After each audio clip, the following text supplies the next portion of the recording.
Yo, Thought Warriors. What is up? Higher Learning is on. It is I, Van Lathan Jr. And it's me, Rachel and Lindsay. Rachel, what'd you do this weekend? I did a lot. Okay. And I am tired. You know, I like to think that I'm young at heart. Yeah. You're only as old as you feel. True. I felt all of 41 this whole weekend. So I did like a competition thing Thursday, which I kind of talked about, we'll talk more about it later. Friday. Was still tired from the day before. Okay. Came here, podcast, had some meetings, did some other stuff. Went and played kickball. Anna Malika Tubbs had her birthday. Played kickball, super fun. Love kickball. Where's it at? You were supposed to be there? I'm supposed to go there. I might as well be your assistant. I thought about that too. I was like, I wonder if Van's supposed to be here. It was really fun. It was at the park. I'd never been there. It's right by the Holocaust Museum across from the Grove. Pan Pacific Park. I'd never been there. Yeah. Big park. Played kickball. Gigantic staple of the city. But Pacific Park. Sorry. Gigantic park right in the middle of basically, yeah. It's like I drive by there all the time. The park is kind of hidden off the street, to be fair. Pan Pacific Park? Yeah, think about it. It's right off Beverly. I know, but you don't see a park right there. You see like a recreation center and a parking lot. You have to walk past it. Well, and then on the other street, on Beverly, the museum is there. On Beverly, you see the recreation center. If you're driving up 3rd. Okay. You live over there too. If you're driving up 3rd, there's this gigantic, huge area right about next to the Grove. That's Pan Pacific Park. But why am I being pedantic about Pan Pacific Park? You didn't know the fucking park? What you didn't know the fucking park. That's what he does. Right, cool. But we played kickball. I said I was going to chill. Ended up coaching, pitching, being a cheerleader, all the things. I'm competitive. Can't help it. So much fun. Great birthday idea. A lot of people came out to support her. Then Saturday, Jomi we drove all the way to Carson to celebrate Jomi with family and friends, which was beautiful, really sweet. And then that night, Tracy by Tracial had her birthday. I saw her going crazy. As she should. She turned 40. Party bus, dinner, dancing that night. I had a party bus too. Me and Kalika did, and Molly. I remember that. It was just the girls. Party bus? We had a party bus at the end. Me, Molly, and Kalika in April. We went karaoke. I heard about this party bus. Everybody was on party bus going crazy. Yeah. So Tracy did that. Great idea. Had so much fun, but I'm paying for it. Like, my voice is just a little hoarse. I'm tired. Yeah. But a good time. What'd you do?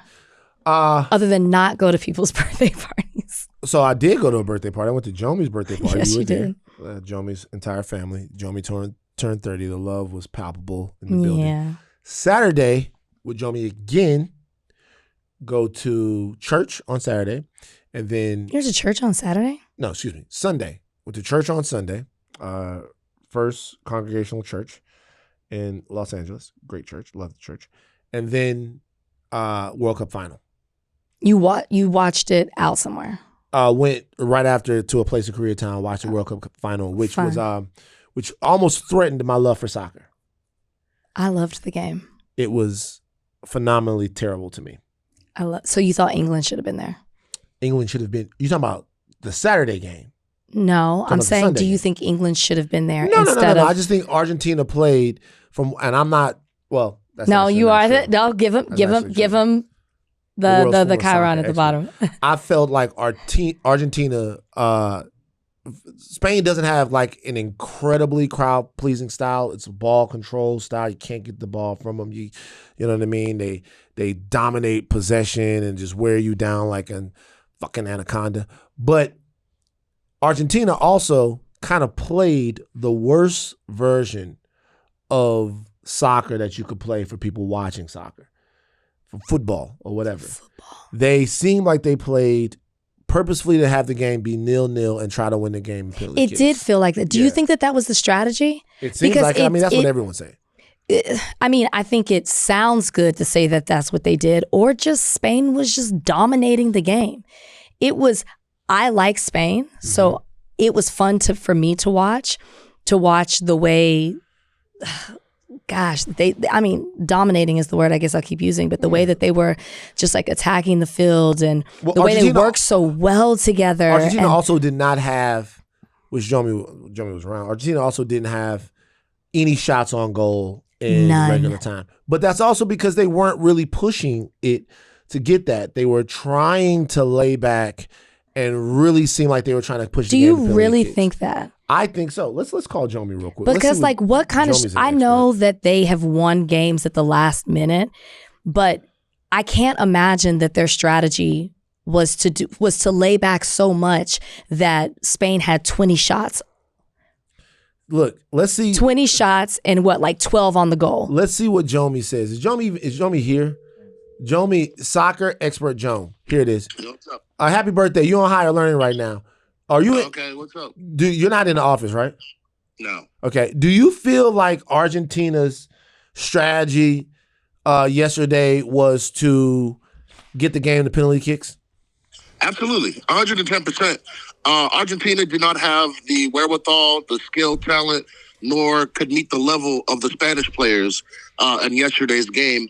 And so their only recourse really was either Messi delivers an all-time moment for them, which he's done in the past, or we're going to kick you, we're going to hit you, and we just got to get it to 120 minutes so we can hopefully win on our penalties. That was their only recourse in yesterday's game. Jomi, hi. But like hi, Rachel.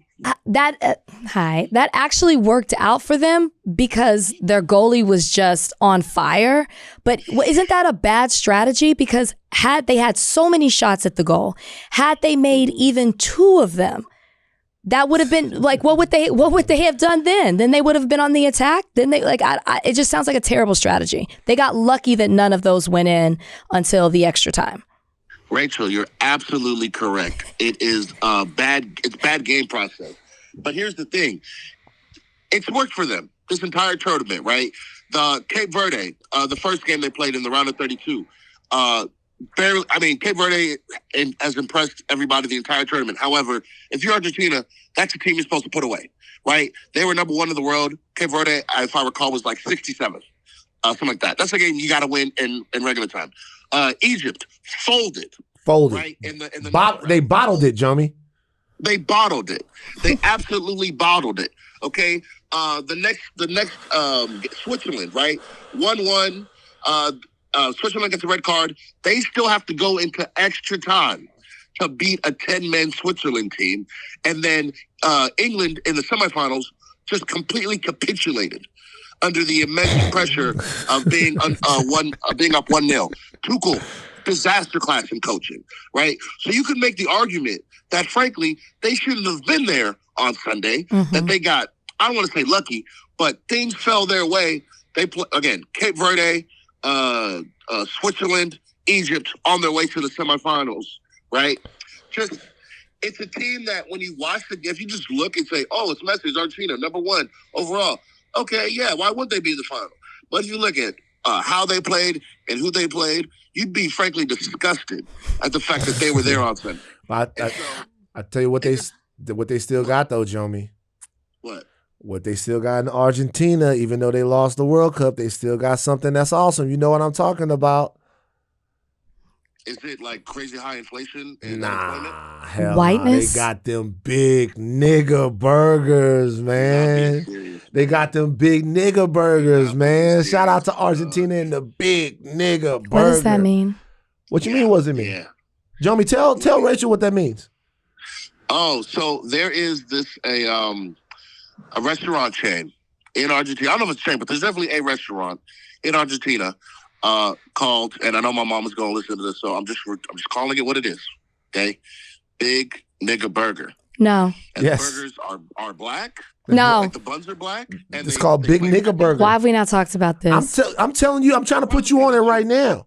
I promise Big Nigga Burgers. And they bro. spell it nigga. Yeah. Well, what the fuck you think? Well, it's Argentina. They could have put a hard ER on it. Oh, you thought it was a Big Nigger Burger? Yeah. That would have. Okay, I thought that's how you were saying it. That would have been actually, more G. But so it doesn't matter that Argentina lost the World Cup. And the buns are black. The buns are black. They got Big Nigger Burger in Argentina. Look, I gotta be honest with y'all. So me and Joel was going back and forth on tailgate. And I was basically telling Joel that it's very rich a lot of times when Americans accuse other countries of racism, right? It just is because so much of the fundamental racism technology, at least of the modern age, was invented right here. You know, we could say that we're the whole ball of wax as far as that concern, but you can't get Big Nigga Burger going in America right now. You just gotta give it up. You can't give Big Nigga Burger going right now. You're not gonna be able to have. Are there any outside of Argentina? I mean, I don't know, but like what I'm saying is, Argentina got Big Nigga Burger going, and they got a Instagram page. Like they don't. 50,000 people follow the Instagram. To Joel's point, let me see if I listen again. America did. We didn't invent racism, but we kind of. No, we didn't invent it, but we. Man. To the clubhouse. However, Argentinian racism is different. You look at all the South American teams.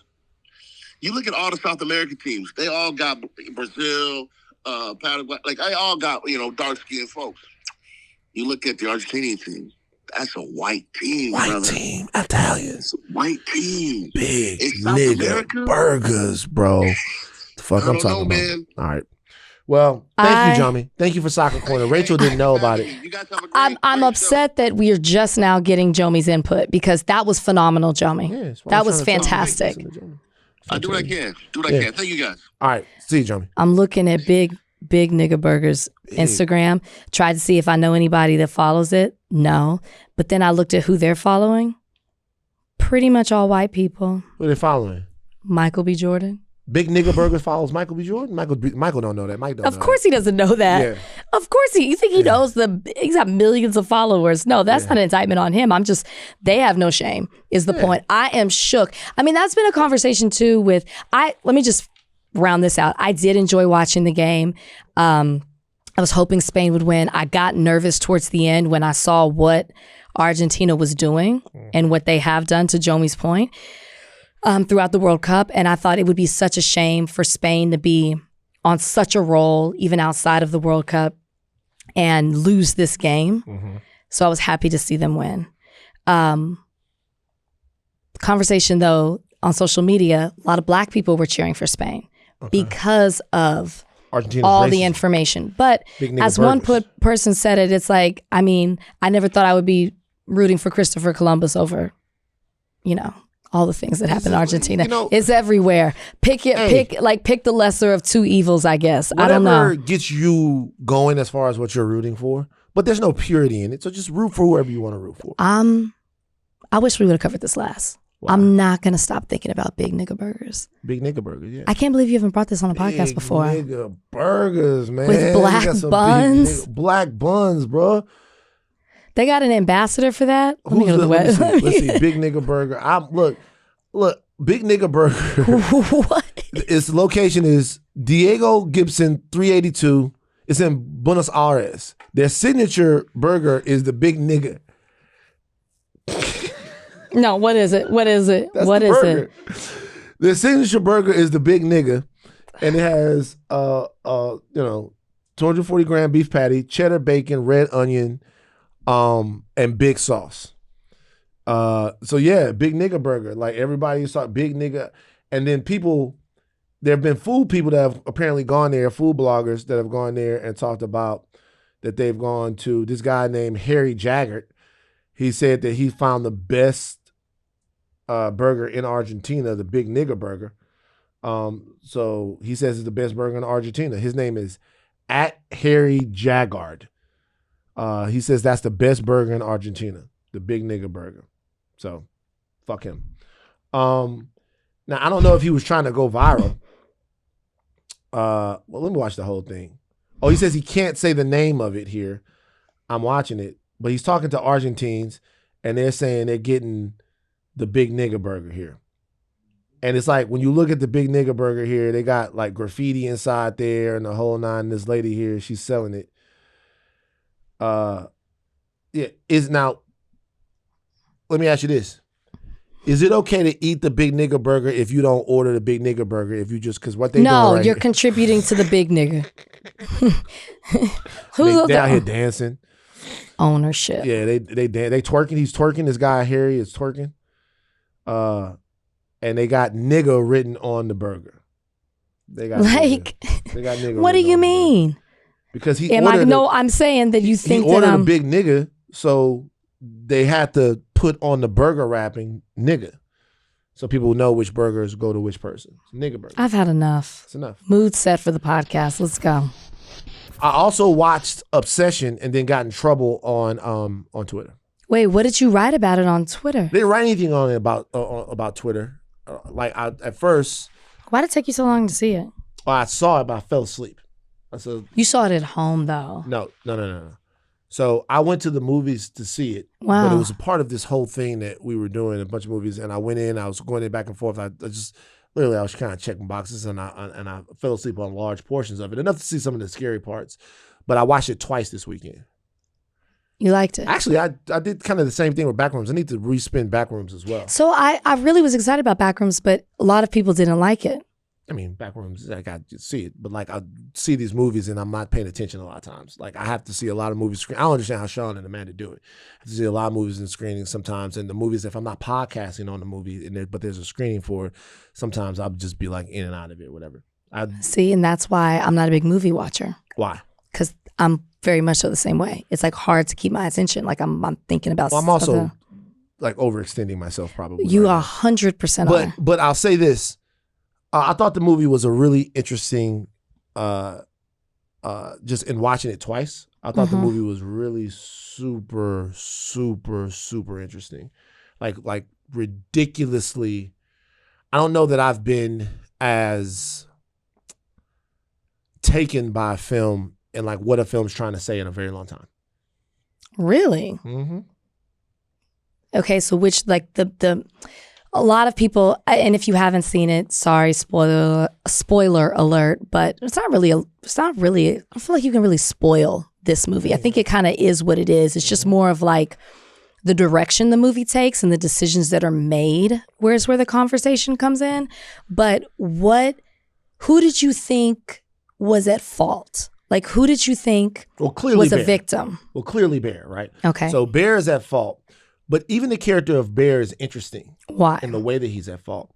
Because it's a new way to look at the person that's at fault in a movie. The first thing I did, my snap reaction to the movie was that the movie is deeply interested in just nihilism. Just the chaos of actual being. And I have reasons to believe that I'll talk about a little bit later. So when I first went to Twitter, I go, hey, do you guys really think that Bear was the villain of Obsession? And everybody's like, of course he's the villain of Obsession. He took away her free will. Yeah. There's obviously a part where like he has sex with her, and when you see him having sex with her after he pretty much knows that she's under the capture of this spell, then now Bear is in on it. But like, she tells him what she wants and he still ignores it. When? She says, kill me. Yeah, but so that's what I mean. Like, he's still allowing her not to make decisions, and he's making them for her. Well, consider that though. That's an actual awesome scene to consider, right? So, if you consider Obsession, what would be the easiest way, like in Obsession, for Bear to break the spell? The one that makes Bear the clear in a true morality tale, like a savior. What would make him a savior? No. You mean? So, even in that, right? So she's talking to him while he's asleep. And she says, kill me, please. Well, he has to kill her. So if Bear then kills her in that situation, like he's still not the hero of the movie. He's still acting on behalf, he's taking her life. Well, he's damned if he does, damned if he doesn't at this point because of the wish. Which is interesting, right? Because morality tales prior to that do some different things. If we take like, you ever see Thinner? So Thinner is a movie. It's based on a book or maybe a short story by Stephen King. What happens in this is that there's a guy and he's a overweight guy and he's like a just fucking asshole, right? He's like just asshole, dickhead, whatever. And he gets in a car accident where he hits a lady who is a gypsy. I know you're not supposed to say gypsy anymore, but I can't remember a New Age traveler, put you like that, New Age traveler. So he kills a lady with his car. He hits her with his car. He kills her. When he was driving, I think that he was like getting a blowjob from someone. It's been a while since I've seen this. Maybe like cheating on his wife or something like that. But he's like, or maybe he was eating a hot dog. He's a big fucking asshole guy, right? Okay. So he gets cursed. I curse you, dinner, the woman says. So he's going to lose weight. Right? The woman who dies. No, another lady who's basically a witch. Okay. That like the whole deal is she like he's trying to get over on. It's been a while since I've seen Thinner. Anyway, he gets cursed, right? And then he's gonna lose weight till he passes away. At first, it's like, he's like, oh my God. It's like, oh, I'm losing weight. He's eating whatever I want to. It's good. But then obviously starts to go bad. He seeks out this woman again. And she says, in order for you to get rid of the curse, I have to bake a pie, put the curse in the pie. You have to serve the pie to somebody else. And so you pass the curse on. But then she says to him, very clearly, she says to him, she goes, but it's your curse. So why don't you just die? It's your curse. Like the curse will die with you. You don't have to pass the curse. It's your curse. Why don't you just die? So he has all the information and he makes a decision. I personally feel like Obsession goes out of its way to keep Bear confused, to keep Bear shitty and cowardly, but also to keep him confused. Or to make the stakes for what he has to do so large that like, okay. Doesn't he have to kill himself? Well, that'll break everything, right? Right. Okay. So what's he confused about? He's confused about whether or not he wants to continue living. Well, yes, but it's not confusing what he has to do. Well, I'm not saying it's not hard to make the decision that you have to end your life, but I'm saying it is. Well, it's existential. Is more my point. Sure. So the movie, and that's what I think the movie is really interested in. It's existential more than anything, because like, okay, so he has to kill himself. Now, let's say that in past versions of this, you know what they would have done? They would have just said to Bear, they would have been like, if you break up with her, if you break the relationship off, the spell it's over. Right. And then the morality is like squarely shifted back to him. Sure. Because you can make the decision about whether or not he wants a slave or whether or not he wants her to be free. The movie subverts that expectation almost on purpose. There is a conversation between Bear and the guy from the One Wish Willow Company. Yeah. Do you remember how that conversation went? Yeah. Okay, so Bear says, he calls the guy on the back of the One Wish Willow box.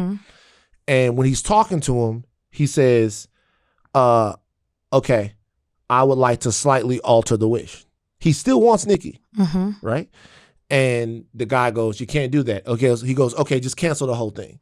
He goes, just cancel the whole wish. Cancel the whole wish. And the guy goes, you can't do that either. So the whole time, this guy's actually fucking with him.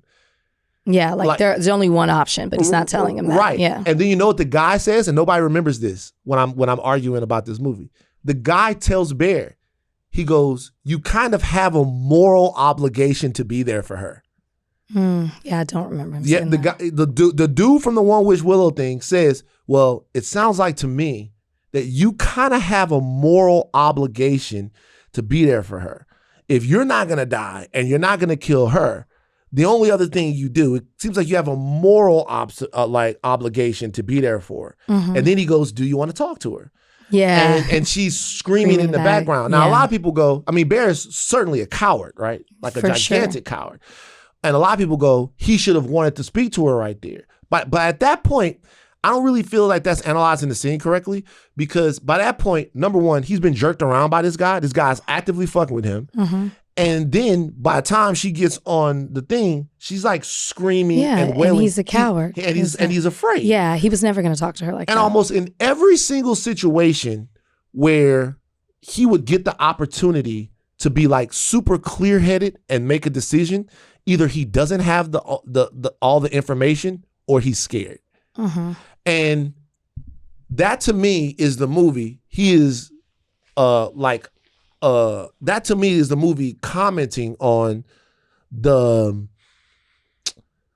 folly of today's male and the weakness of today's male, and how meeting the moment of actually being decent takes courage. Like, it takes courage to actually be decent, right? It takes courage, because sometimes being decent is taking a loss. And sometimes the decent thing to do requires bravery. It requires bravery to do that. And everybody that was making that observation, I think, is right in making that observation. There's just like a lot of stuff in the movie, though. There's like a lot of stuff in the movie specifically around that character, because even though this is the movie takes Nikki's free will out of the movie so early, there's almost not as much to talk about with her. I mean, there is talking about the dynamic of relationships, the way he wanted to control it, the fact that he was a coward. He couldn't just talk to her and have a conversation with her and express how he felt about her. He'd rather take the easy way out. So I think that there's that theme as well of, if you're talking about current times and taking shortcuts, not just in relationships, but just in life in general, people don't want to work hard for something, or they're afraid of getting, oh my gosh, what is the word? Denied over Rejected, something. So yeah. Rejected, thank you. They would rather take the easy way out, even if it's, and we see him do that from the very beginning. That's actually not true. Oh, okay. What's not true? That he took the easy way out? He actually didn't, though. Why? So the first thing that you see from Bear in the movie is effort. He's rehearsing what he's going to say to her, and he's running it by all of his friends. Well, actually, that's the first thing you see, and this is another really interesting choice. What's the first thing that happened to Bear in the movie? He's sitting down. You can't see who he's talking to, but he's like pouring his heart out. Okay, cool. And then what's the next thing that happens after that? The friend laughs at him. No. His cat dies. Oh, next scene. Sorry. Okay, Next so scene. the first thing you see from Bear is him attempting to, he's putting a lot of effort into this entire thing. He's putting a lot of thought into it, and he's talking to his friend about it. His friend, who he also doesn't know, is already sleeping with this girl. Right. But remember, he's talking to two friends. And the woman tells him, because remember, he's practicing to another woman. Yeah, but she's not a friend. She just works at the diner. But not a friend, but that woman says that was amazing. She's trying to tell him how great it is. And the other friend is like, that's awful. And the reason why he's saying that is because he actually tells... We learned that at the end, though. But he actually tells him, that guy, that's why that's important. He actually tells Bear to nag her. Right. Bear, think about the way the movie is set up. Like the movie starts and Bear is trying to be honest and forthcoming and real. His friend is actually encouraging him to nag her. His friend is the one that's saying, call her Freaky Nikki. His friend is the one that say, hey, you got to be mean to girls. His friend is the one that's telling Bear all of this stuff, and you think he's just your garden variety, like Andrew Tate hyper, but he's actually somebody that's leading him astray purposefully because he's sleeping with Nikki. Right. But Bear doesn't know that. Bear would rather listen to him and to, even though, because you see that Bear is questioning that. Like, he's kind of like, that doesn't make sense. She hates that name. Why would I call her that? And rather than listening to the woman, he listens to his friend. That's not what he does. Yes, the woman's telling him how great it is. But that's not what happens, though. That's not how you interpret it. No. The Bear, like Ian tells Bear, do not try to get with Nikki at trivia night. Yes. And Bear still tries to get with Nikki at trivia night. Like, they go up to the bar. Yes. They go up to the bar, and every time Bear is about to tell Nikki how he feels about her, something happens.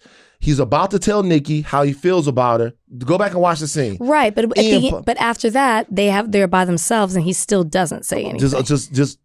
Or he does the freaky Nikki. Hear me out. Like, so he's about to tell Nikki what's happening. Ian pops up. He's about to tell Nikki how he feels. Sarah pops up. Literally, the whole scene is going back and forth. He's about to say it. He's about to do it, and the entire thing is going wrong because somebody keeps interrupting what he is going to say. Until they didn't. Right. When he's leaving and they're about to like, he's taking her home, right? He's taking her home. There's one scene, and I think Curry Barker is genius just not for giving this to the audience. They're going back and forth. He does the Freaky Nikki thing. She comes back. Before this, their relationship is actually based on a long mutual understanding of each other, which I think also people got wrong about the movie. One person said when Bear compliments Nikki, one person on Twitter said he always just talks about how beautiful she is and never anything more. That's not true. Yeah, that's not true. They talk and they go, hey, when I first moved here, like you were the only person that was nice to me. You were the only person that would talk to me. Like his love for her is actually based in something that's actually more than like how she looks. It's actually based in the fact that like he feels like there's some kind of bond between them and that she's seen him like for whatever. When he is about to tell her how he feels, she comes up to him and goes, hey, yo, if you like me, just like tell me right now. The way that she said that would scare almost anyone that was in that situation. But if you remember, before she said that, the reason that she said all of that is because he was in the car. There was a moment to say something. She gets out the car and comes back, if I recall, and then says that. She gets out the car. So there's still a moment. What I find interesting is everything that you just said about Bear makes him so, like, you feel sorry for him before he makes the wish and you see what's all's going to happen. You feel sorry for him. You're kind of rooting for him. You see him. He's a very likable character. He just wants to connect with this person that he, to your point, it's more than just what she looks like. It's the way that he feels like they're connected and all of that. And so like, and you know, he's kind of like, not nerdy, but just not the other guy, right? And so you want that for him. And then he makes that wish. And that wish, the way he words it, doesn't reflect the way you were feeling, at least for me, prior to that moment. What did he say when he made I don't the have a wish? word for word, but the wish was like, it was an obsessive wish. It wasn't that I wish that we would connect and that she would see, you know, that I like her, like the way he was talking in the first scene. What he said in the first scene is not how he wished it. The first scene where he is just wanting to tell her how he feels was heartfelt and genuine and made the girl he was practicing with tear up.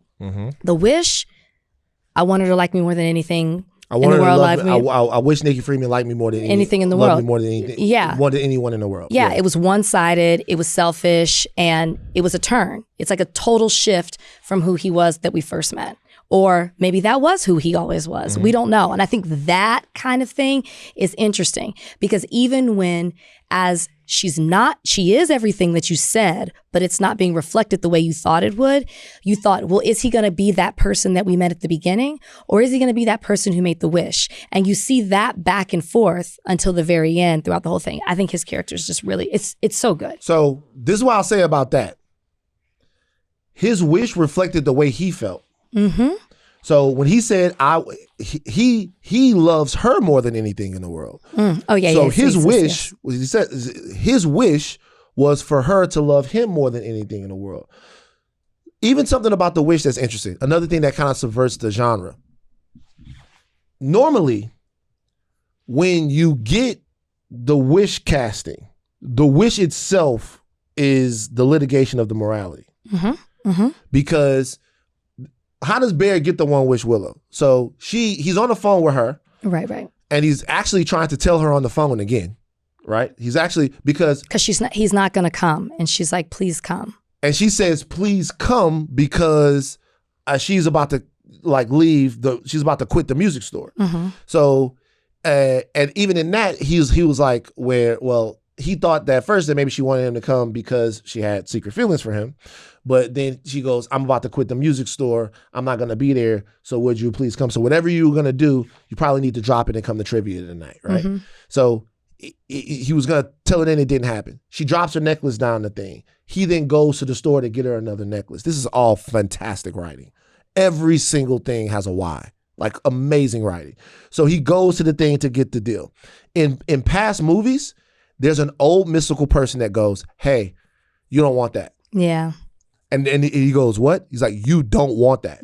You actually don't want that. You see, this one wish Willow, actually, these come from the branches of a 50,000-year-old tree in northern Africa that is planted and nurtured by these Igbo witches that have this mystical power. Or this is the first tree that granted wishes, and then they show you back in the day, Christopher Columbus making a wish, and then the Columbian Exchange happened. They go through a long way to let you know that this is a power that you do not want to be fucking with. This movie does not do that. And as a matter of fact, it does the other thing. It makes the people working at the store slightly incompetent. The girl is on her phone, right? The girl is on her phone when Bear's trying to talk to her, and then when he goes to buy the One Wish Willow, he's actually asking her. He's like, "Why, is it fucked up or something like that?" Like because of what she says. Yeah. Well, she says, "Hey, just don't come back here." Whatever. He goes, "Why?" He's actually asking, and she says, "People come back and want to return it." Right, but she never ever says ever gives any type of inkling that this is going to be the kind of deal that it is. Never. He's actually asking, almost, the movie is almost daring us to have that moment. But once he has all the information, once a character has all the information, what they normally do is put what they want above the warning, and therein lies the morality. Therein lies the morality. You put what you wanted personally above somebody telling you, "Hey, don't do this, don't fuck with this." Even after the wish is made, another indictment on modern culture. After the wish is made, and he goes the first night, and he goes to look up the thing. The reviews of the thing are so mixed. It's like trying to decide which restaurant you're gonna go to. Yeah. It's like people tell you this restaurant is good, and you go to get a consensus, but the movie is not interested in consensus. The movie is not interested in consensus. It's interested in who is going to have enough gumption to stop this terrible thing from happening. And nobody in the movie kind of does. All of these characters are lying to each other. Except for Sarah. Well, she kind of was. Because she didn't tell him that they were sleeping with each other, and she knew before. Well, she knew that. Yeah. She also is really kind. And she likes him. She likes him. So if that's a hanging offense for him, then it's a hanging offense for her. She didn't take anybody's free will by casting them into. She didn't do any of that with the One Wish Willow. I don't think she was to that point. She was going to Luther. But I think that the movie is actually, the reason why the movie terrified me so much is because I think the movie actually has something more frightening to say. What? So there's a scene in the film, because all the rest of this stuff, it's clear that Bear's selfishness and all of that stuff get ratcheted up as he sees this woman go through all of this thing. For whatever reason, he feels that he needs to double and triple down on whatever toxic shit this is, as this clearly her soul is in peril, and he doesn't have the gumption to stop it. And like, that's legitimately the people that we're sharing our community with. It's like commentary on that. Bear's about to leave, right? And he's not going to bring Nikki with him. She runs back in and she grabs a knife and she stands there. Do you remember what she tells him? She stands there and she goes, "Go ahead and leave, and I'll be in the other room, and I'll just slip away. First, my hands will feel like they're made of sand. Then the rest of my body will feel that way. Spread across my whole body. I'll get colder than a refrigerator." And she describes the transition from living to dead. And then she says it's actually not that big of a deal. You think that you see black. You don't see black, because black is a color. You just see nothing. It's kind of beautiful, is the way she describes it. At the end of this movie, the person in the worst situation is her, because she is the one that is still alive. Yeah. The three of them are gone. Like, Ian's gone, Sarah's gone, even Bear is gone. To me, this movie has actually said that they've been delivered. But do you see the person that is going to exist on and have to negotiate and deal with every single thing that's happened? It's Nikki. Nikki, as now wears the scars of life on her. Her face is messed up. She's changed her complete body. All of that stuff. Nikki's going to prison. Yeah. Because she's killed three of her friends, basically. They're going to blame her for Bear. They're going to get her for Sarah. They're going to get her for Ian. So, like, the movie is kind of this descent into existential dread, because all of this stuff that's happening is kind of happening just from the weird sort of carnage of being around, of actually being alive. And the people that get to exit it in these like ridiculously violent ways. But the person that's left with everything is the only person that can still perceive. Like, she legitimately comes back to life. You see it at the end of the movie. He dies and she goes, and then she looks around, and this is what that's and all she's screaming. She's screaming, and this is what we're left with. And then the movie actually ends with snow on the television, to me, which is once again kind of connecting the audience to that, because everything that happens is so chaotic, and it's all with intention, but it's not clear the intention. Last thing I'll say, I'm really obsessed with this movie. I might watch it again, even though it freaked me out. Last thing I'll say is Ian makes a wish. Mm-hmm. And if the movie was consistent, or if it was interested in being consistent, which it's not, which also makes it fascinating. If the movie was interested in being consistent, the $1 billion would have fallen on top of Ian's head and killed him. But it didn't. He goes like, at this point, Bear's seen it. It's too much. Okay, just make the wish. The movie knows that there's an out. There's another one which Willow, again, breathtaking decision. It's playing with you. When he goes back into the store, he goes, I don't know what you're talking about. There's no one wish Willow. A trope. Curry Barker's a genius. Because if he goes in there, it's like, we never had one wish Willows. I don't know what that is. Then we're like, what the fuck just happened? And that's what we normally see. That's what you normally see. But the guy goes, nah, I'm just fucking with you. Yeah, there's one more. And then the guy, once again, is an asshole. There are warnings all over the box. We don't, in society, read and heed warnings anymore. We don't read anymore. That's what we don't read and heed warnings anymore. We want quick gratification on things. Right. So he gets the one wish Willow. He tries to make another wish. It won't let him. He gives it to Ian. Ian makes the wish. The money starts flowing right away. If like the movie was really this evil wishmaster situation, that money falls on top of Ian, and that's Ian's death. Mm-hmm. It doesn't want that. It wants Nikki to kill Ian. Mm-hmm. It wants Nikki to kill Ian because like it wants Ian's death to be completely unceremonious, and it doesn't want you to be able to say that the one wish Willow is good or evil. Or bad, because a wish isn't good or evil. It's just a wish. And that would be it's an out. It's the person. It's the intention behind the wish. If the wish isn't good or evil, which you're right, it's the person who makes the wish that you determine is good or evil. But what if it's not even that? What if sometimes it goes right and sometimes it goes wrong? Because that's life. Because if you look at the reviews for the One Wish Willow, if you look at the reviews are saying sometimes it goes right, sometimes it goes wrong.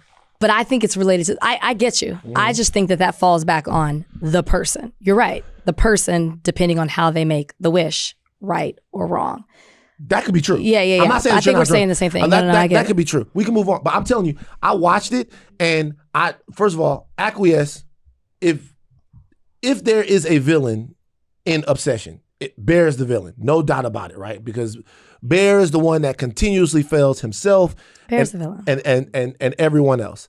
However, I don't know if the movie is as invested into the villainy of Bear as it is with society. As it is just like, I don't know if the movie is as invested into his villainy, because it has so many times to make him a more active villain.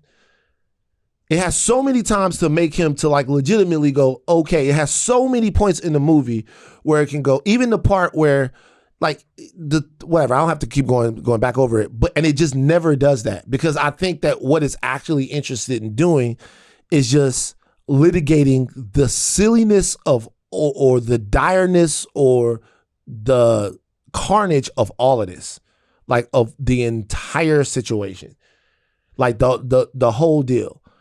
And like when I left the movie, I felt like this deep emptiness. A morality tale ends with, this is what you should have done, or this is normally. You don't think that it ended with, this is what should have happened? I think it does end that way. There's only one problem though. What is it? Is that Bear, okay, last thing. There's only one problem. There's another One Wish Willow. That second One Wish Willow is such a motherfucker. There's another One Wish Willow. So there's a way to undo all of it.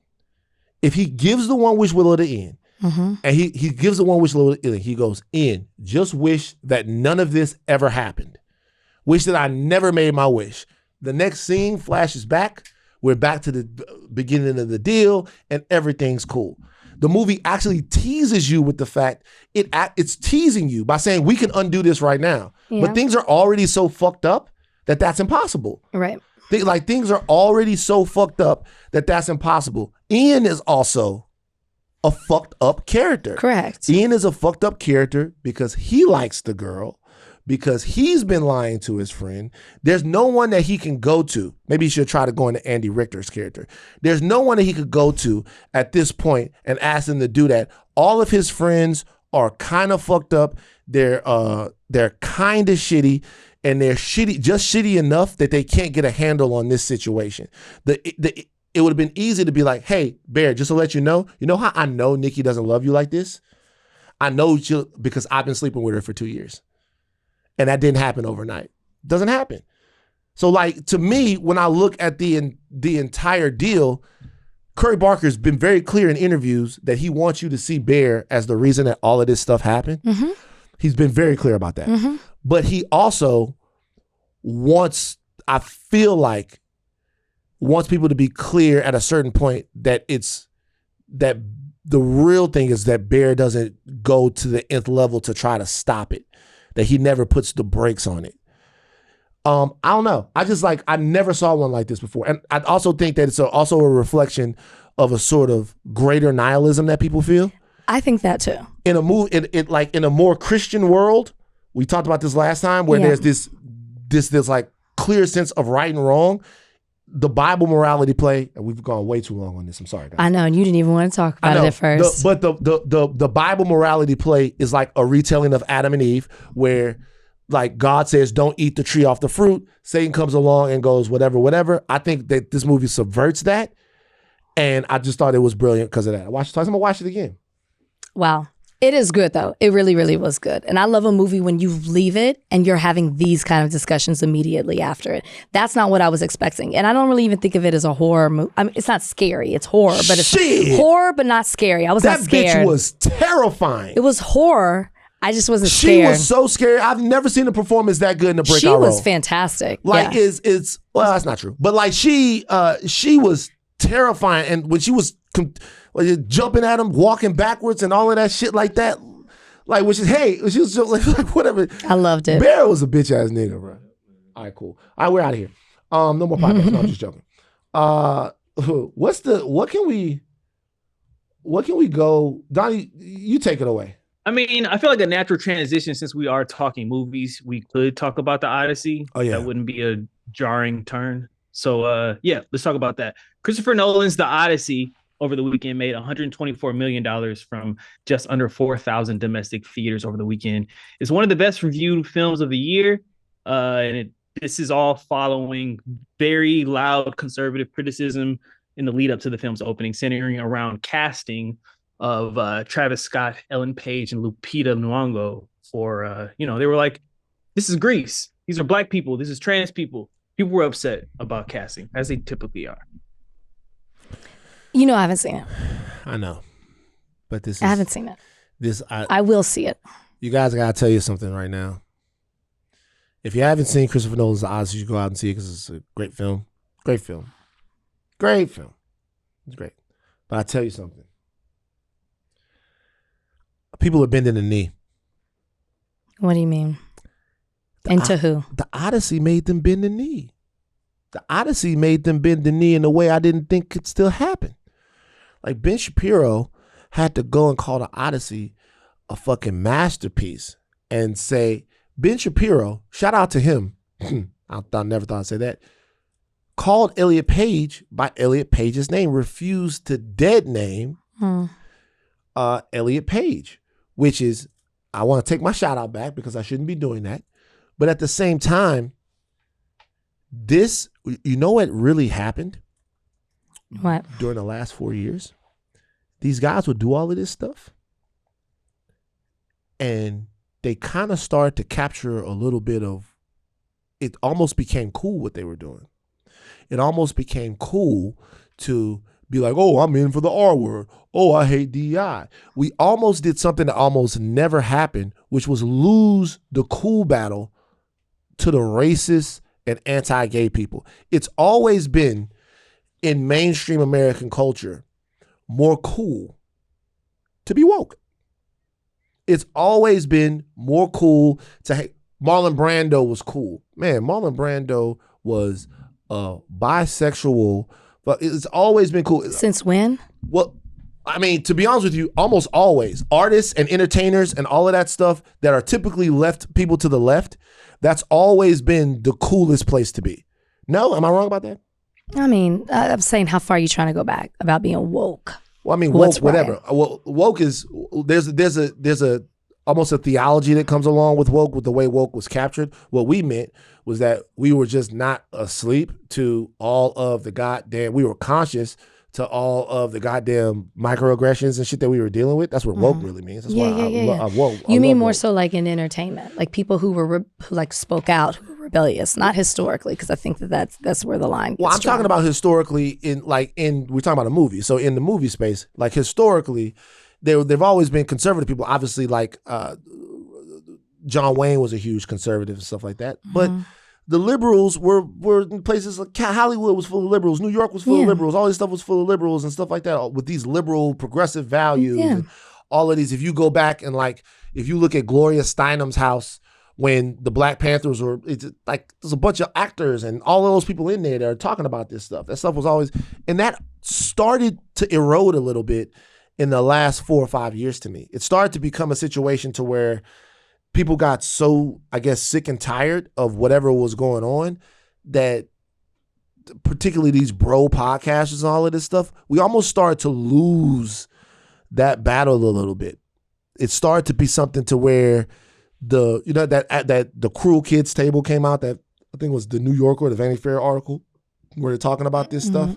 It started to be cool to be a racist and cool to be a homophobe and cool. You felt like the rebellious one. To do that. You felt like you were the one that was like rebelling. The podcast bros. Yeah, like you felt like it was actually rebellious to be like, I will say the N-word. But the Odyssey represents something. It's not the whole thing because, Christopher Nolan has fascist messages in his music, in his movies. But the Odyssey made them bend the knee. The Odyssey made them say, hey, big nigga burgers.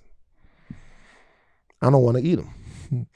And all of them, all the right-wing people that called for the movie to fail and they were going to do the same thing to this movie that they were going to do to everything else, they couldn't do it. They couldn't do it. And it's a film that casts a black woman as Helena Troy, looking amazing. That casts a trans actor. That casts all of these people, and yet and still one of the biggest R-rated openings ever. It's not a meaningful victory, but it is a victory. Okay. You don't think so? I mean, damn it, Rachel, get on a positive train. I'm trying to look at what he said. I don't know how much of what I'm reading is in the past or what he said currently, but I don't know.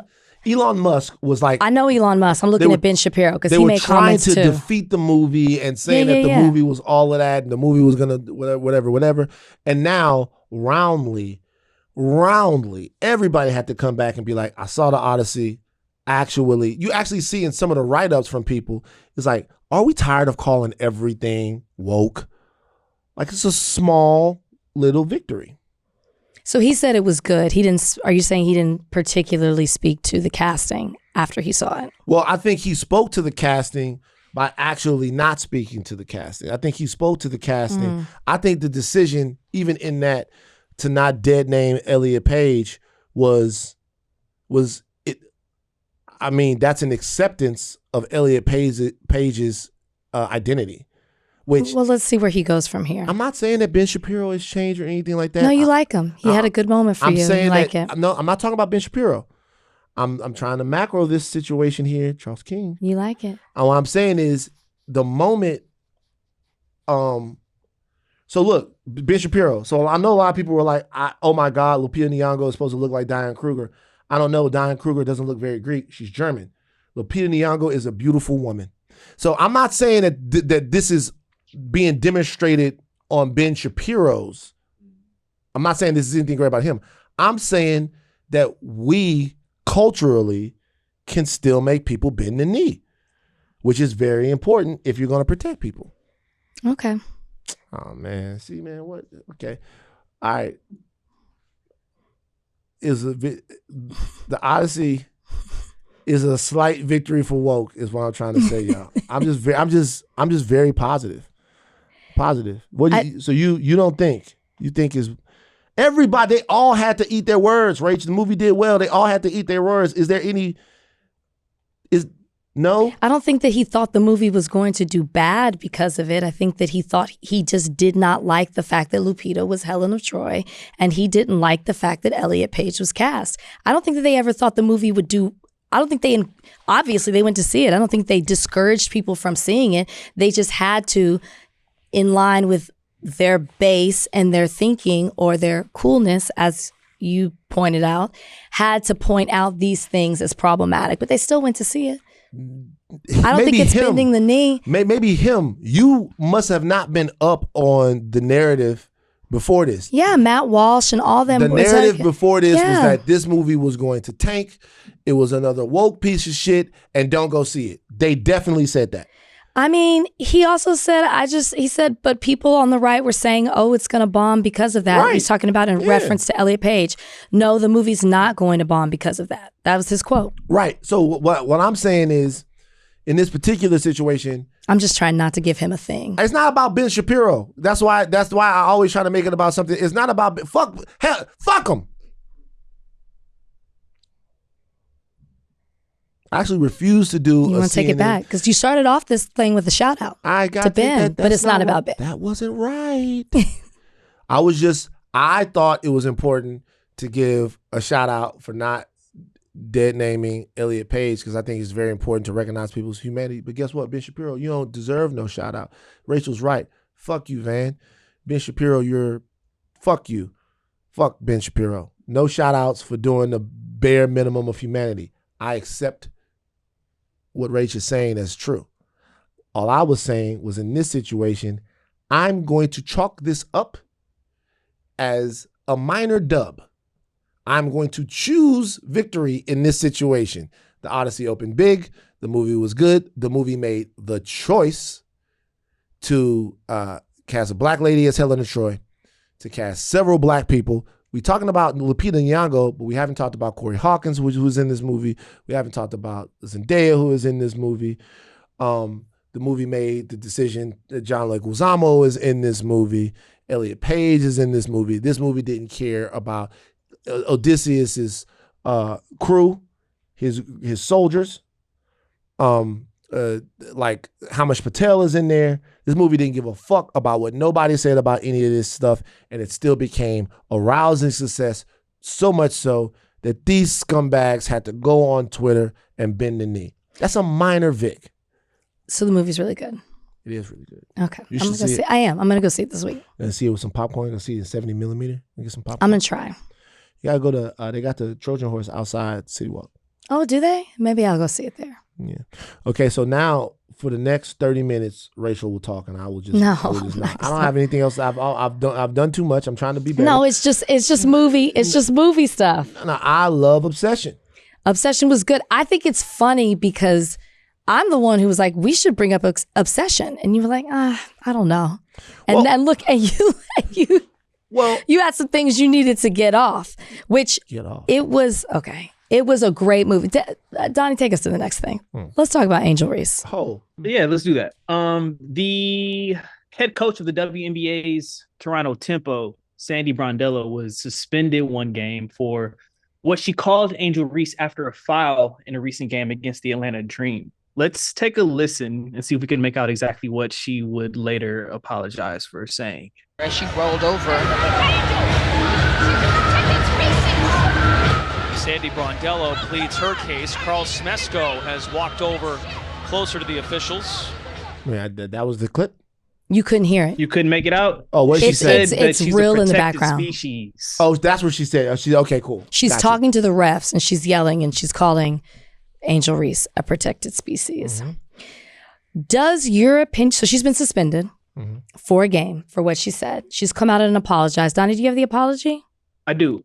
She said, Angel, I'm sorry. Last night, in the emotion of the moment after Niara's injury, I used a phrase that I shouldn't have used, and I take full responsibility for that. My frustration was with the officiating, but my words unfairly put the focus on you. I also understand that my words carried an impact beyond what I intended, particularly for Black women in our league, and I'm deeply sorry for that. I've spent my career competing with, coaching, and learning from incredible Black women.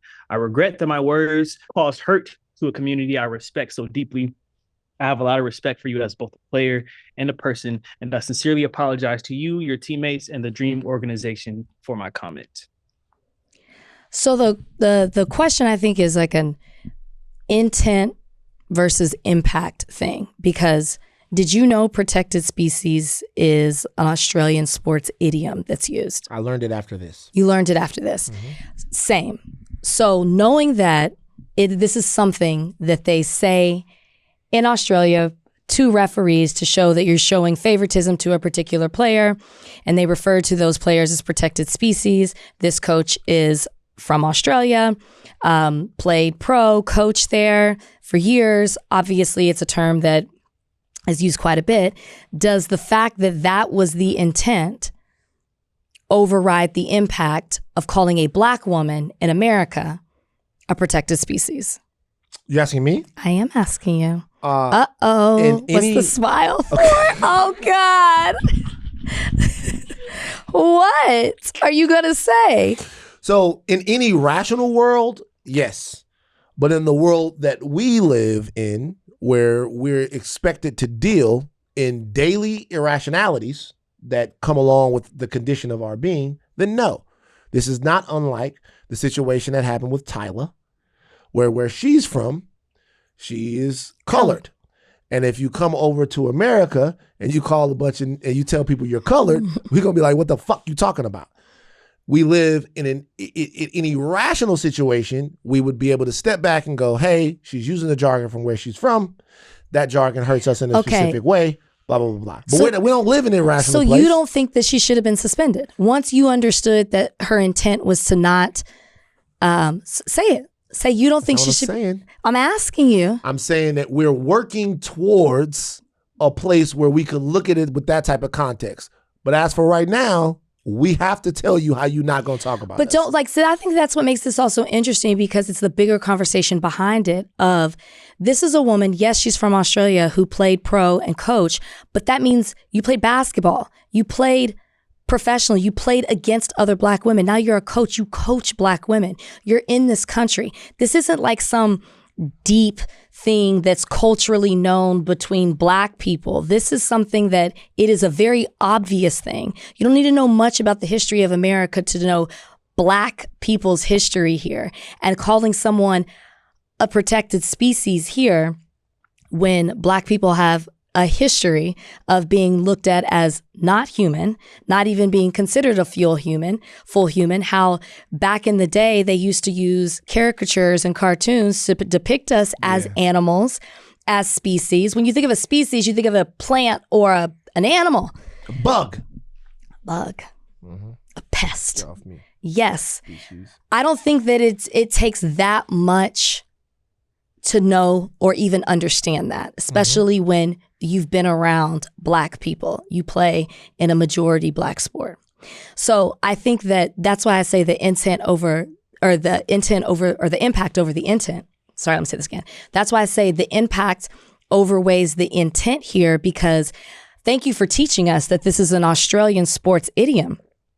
Don't really care, because the intent is there. If you're Angel Reese and she's spoken on it, like, I can't even imagine hearing somebody call me a species, a protected species. I don't care that that's okay there. This is where you are right now. And it doesn't take much, as I said, to understand that. So the fact that she didn't mean it, it doesn't outweigh how it landed, how it made her feel, how it made her players feel, her staff feel, fans of the WNBA feel, knowing that this is something that you put out there. And then if, let's just say, they put the intent over the impact and they say, well, where she's from, this is what's said. Then how does that look? How does that look on the WNBA that you're willing to excuse that? Does that open the door for that to be something that's used all the time under the guise of, well, that's what they say in Australia. Oh, that's just something I picked up. It's got to stop. Like, she had to be suspended. She had to be reprimanded for it in order to stop it because of how much it lands toward and affects so many other people. Yeah, I completely agree with you. I think I'm less interested in whether or not the WNBA had to suspend her. They clearly did, because the WNBA has a responsibility to its players to continuously have conversations about their safety, and not just their safety on the court, but their mental health. You have to do that. I think that there's maybe a larger conversation in both the Tyler situation and this situation about whether or not this person is either a racist or insensitive. And I think those conversations matter as well. I can't say that this woman is not a racist because she's white. So there's no way to know what's inside of her. And also because of some historical realities about Australia and about the way Aboriginal people have been treated in Australia, about their rights and what type of it's a whole thing about Aboriginal people in Australia, where they live, how they're dealt with by systems. It's the same song and dance wherever you go. Right. So I can't take, but I do think that when we're talking about the intent, we're not even talking about what the WNBA did. If something happens just on a human level and there is more information that helps me get a greater understanding as to why you said something and why you did something, then I'm willing to listen to that when it comes to you. That don't mean that you don't have to go sit down. You do have to go sit down. Right. I more so was talking to you about the rational versus irrational part of it. I agree with you. When I first saw this, my immediately thought is, oh, she's racist. Then I get more context and I understand that this is a phrase that's used where she's from, and particularly not just the country, just in this industry, in sports. Mm-hmm. So I'm like, okay, maybe she's not. But then I'm also like, I'll make space for that. But the fact that how many times have you used this against other players who aren't Black? The fact that you chose to use this against Angel Reese, coupled with the history that you just talked about with Australia, it makes me think of what made you look at her and want to say that. Are you on record saying it other times? I just don't know. So now I'm like back in this place with, I don't know if you are, if you aren't, but I will make space for there is some context to it that we weren't aware of before. But I don't think that we need to look at it from an irrational or rational. I think it is rational for us to say, okay, we understand that this is something that's particular to where you're from, but at the same time, this is extremely problematic, and it's a discussion that we should have. Mm-hmm. You and I both aren't the people who jump to like, you're a racist, this is racism. I think that that's more lowbrow, and I think that that hinders understanding each other and bigger conversations that you can have that aren't just as simple as the words being used, but the context of it, the history of it, all of that. And I don't think if you're a person who wants things to change, you can't do that. You can't go to name calling and assuming certain things without looking at it in totality. And I think her being reprimanded was necessary, maybe a little bit more than one game. But I think we also need to have conversations surrounding it. And I think that is all rational. No, you're missing me. What I'm saying about the rational and irrational is that if the world were a rational place, we would be able to, and I'm, just so people know, I'm in complete understanding that it's not. If the world were a rational place where we were all able to investigate and interrogate people's intent to harm, and not the actual harm that's done on accident by people who have more societal, economic, or cultural power than us. If we weren't in, it is to me irrational to be in a perpetual fight for your own safety. That's irrational. Like society to a degree, civilization to a degree is supposed to mitigate that. With like the reason why, if you are a fucking lion or if you are a fucking gazelle, yeah, part of your existence is always looking over your shoulder for the lion if you're a gazelle. Mm-hmm. right? But that's because there's no rationality in that. There's not rationality. The rationality or the law is survival of the fittest. Survival of the fittest. You eat what cannot run. You take fucking all the fucking shit and you put it in the middle of the weakest one. You put it in the middle of the herd because you know if you don't do that, that the fucking tiger or the lion will attack. All right, but we're supposed to not have that. We're not supposed to live like that. We're supposed to invent laws and cultural treaties and all of that stuff that keep that out of that. But we failed at that. Mm-hmm. We still do live in survival of the fittest. Maybe our nature is not as far from those animals as we think that it is. So that means that it can't even matter whether or not you were trying to be hurtful. The only thing that matters now is we got to let you know you can't say that. Mm-hmm. So in another world, in a world that I was raised in this situation, or I come from this place where they say this, and not one of the big ones, not big nigga or any of those stuff, but protected species. The real one that would bake your noodle, like the Oracle, is whether or not she's actually said that before and said that about like a white person. That's what I was not saying. Even said it about a white person, but if she had said it about a white person, would it even be news? So if she had said this and she was talking about Breonna Stewart, it wouldn't have been news. It might have been a quirk, but it probably wouldn't have been news because there's an irrational difference, a disparity between the safety of Breonna Stewart and the safety of Angel Reese.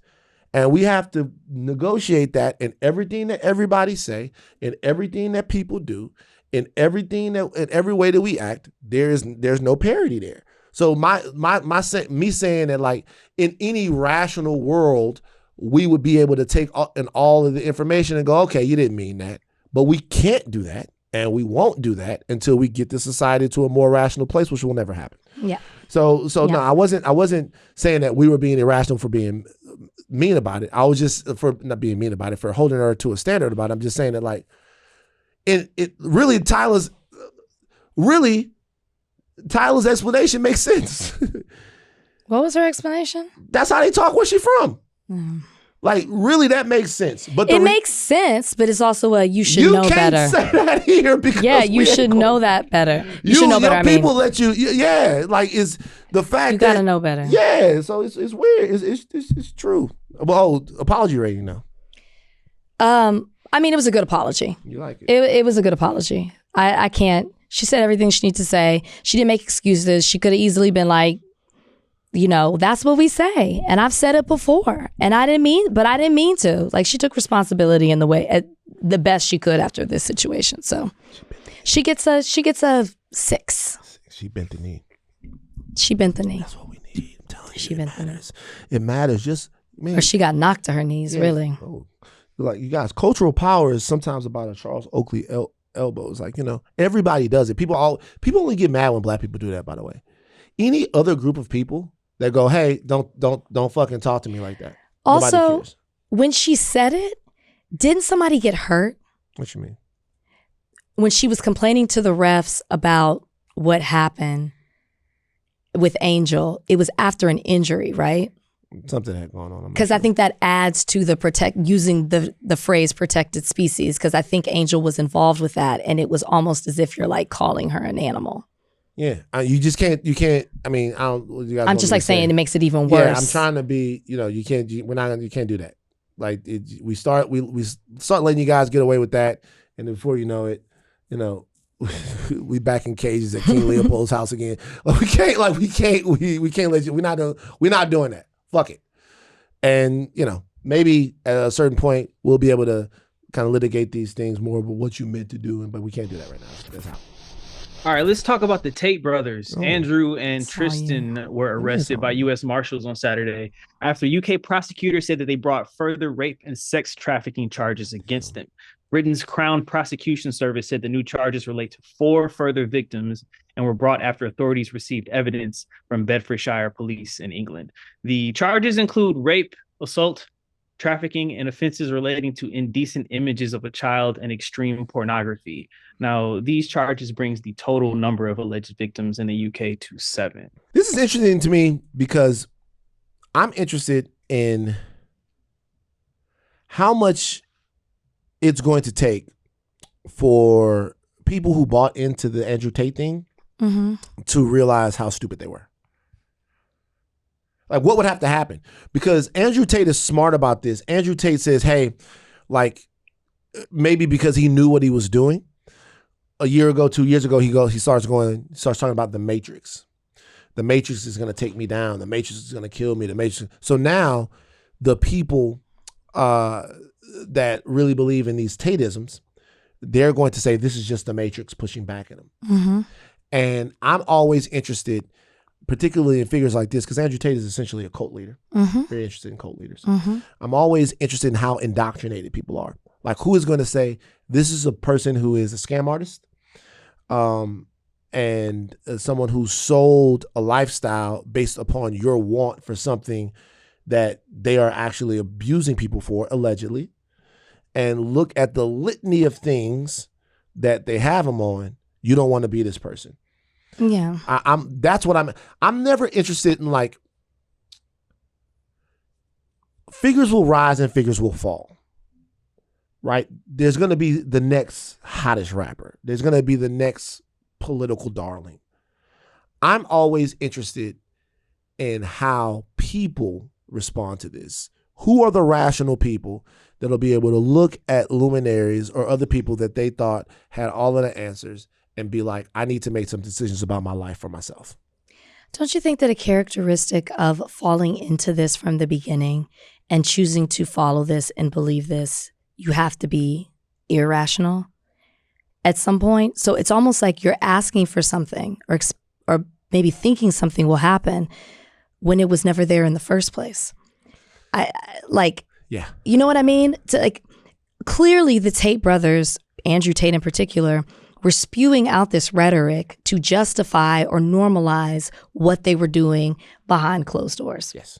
They wanted it to make sense to the people who follow them, for them to kind of not desensitize. I mean, it is desensitized, but almost as if an acceptance of making it okay based on this thinking that they were using to indoctrinate these people that were following them.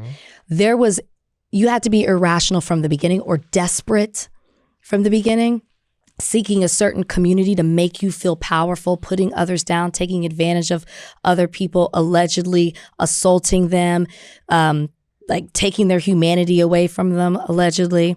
You had to be okay with that or buy into that from the beginning. You know what I mean? So why would it change? Because, so for me, I think that I've read too much about the cult stuff. And so.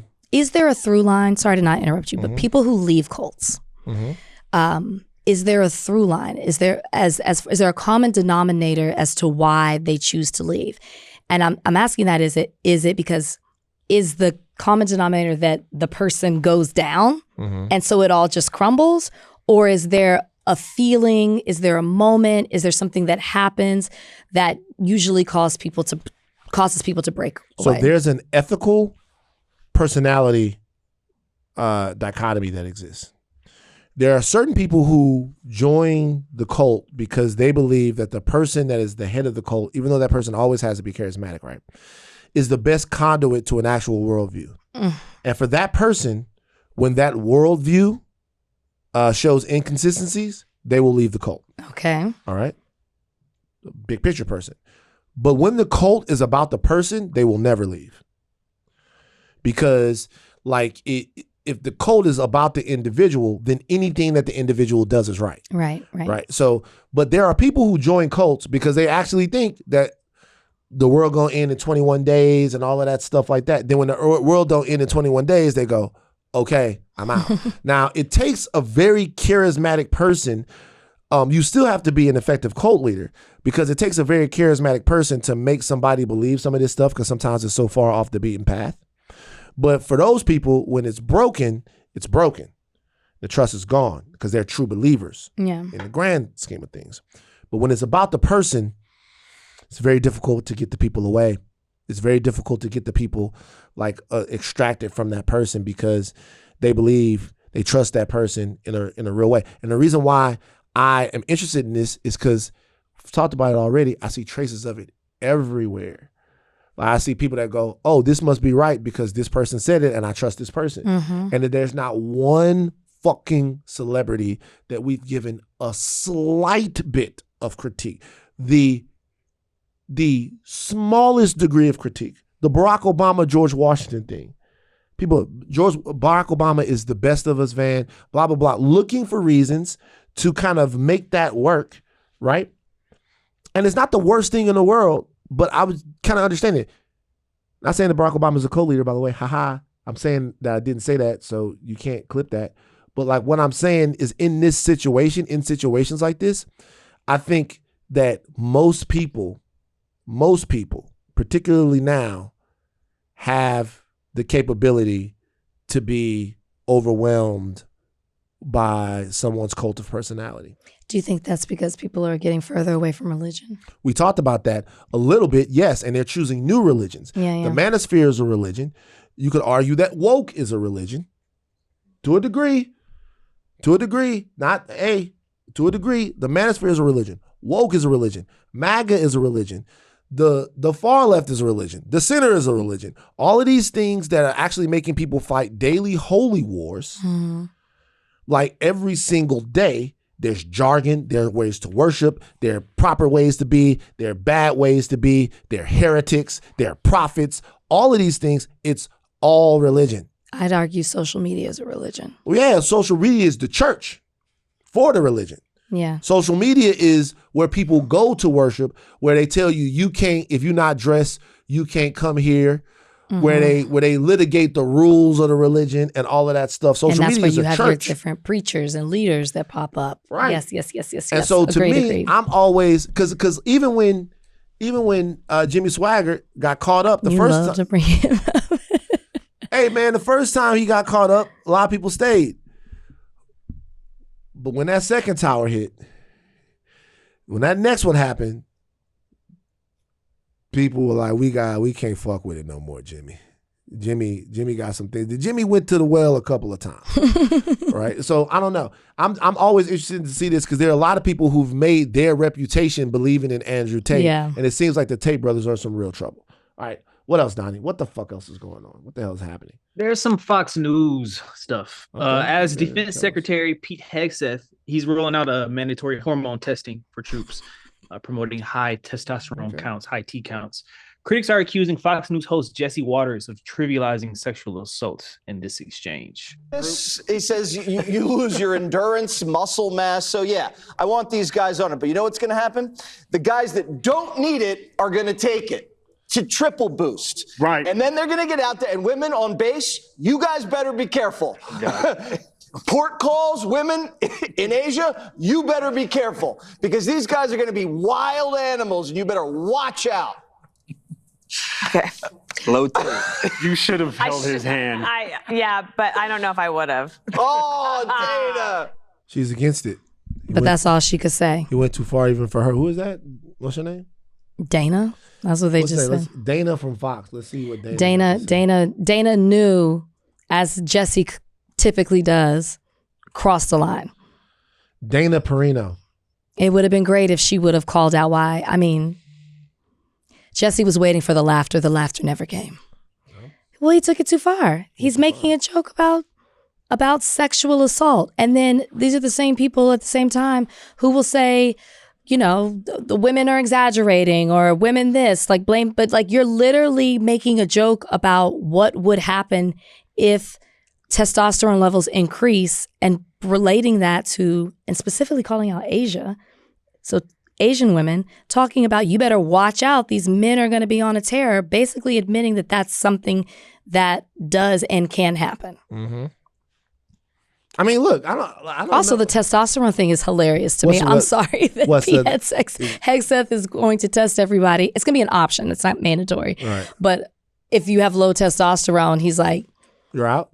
No, he wants you to take testosterone, which is like becoming a common thing. I know a lot of people that are on testosterone, both men and women. And that's also not necessarily. Do you know how expensive that is for you to do safely? Pete Hegseth doesn't care. Money doesn't mean anything to them. But that it will mean any. Do you understand? Does anybody understand? like just how expensive it would be. Because if you start taking, I'm not talking about you taking some kind of testosterone replacement. I'm not talking about that. But if you start doing like TRT, like testosterone replacement therapy, then you got to get your blood work done every like 3 months. You got to come in for all kinds of scans because there's stuff in your body that the testosterone will grow. If you have tumors and stuff inside of your body, the testosterone will grow those tumors. It will like it's a cancer booster almost. So if we're just from a cost standpoint, if we're having a bunch of soldiers that are taking TRT because they want to be younger or whatever, or doing TRT, then along with that, we're going to have to give them all of this other supplemental medical shit that's going to be very, very expensive. Has anyone even talked about that? Has anyone talked about that? No, it's just no, they haven't talked about that. But you're not wrong in what you're saying. It's just also it just plays into. I mean, like this is like some Andrew Tate type stuff. This like plays into like the manosphere thinking that, oh, you have low testosterone. Oh, that makes you less of a man. Here's an option. All you have to do is start doing testosterone testing and replacement theory, and this will make you this will make you more manly. This will make you better for war. Should we go into? It's like so. What's the word I'm trying to use? Pathetic. Great. It's so pathetic. Yeah. Like anytime there's a headline about Pete Hegseth and something that he is doing to boost up the manliness or the religious aspect of the Department of War, it's just like, he's such a joke, which I was about to say something. Actually, I'm not going to say that. But he's just, no. He's such a joke. But just, I mean, the bigger issue here is not even just that he's taking having these men test and have the option of taking testosterone, which seems really irresponsible to your point. Low testosterone could mean that there's a deeper issue there. Are you going to do the testing for that? It's not a fix-all like, oh, you're low, let's just boost you up. Also testing like how it's going to affect your mood, how it's going to affect certain other things.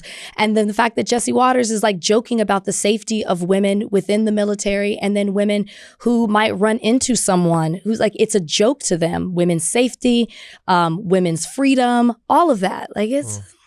There's also, last thing I'll say about this. And nobody reprimands this guy. And the women just sit there and allow it to happen because how does the patriarchy?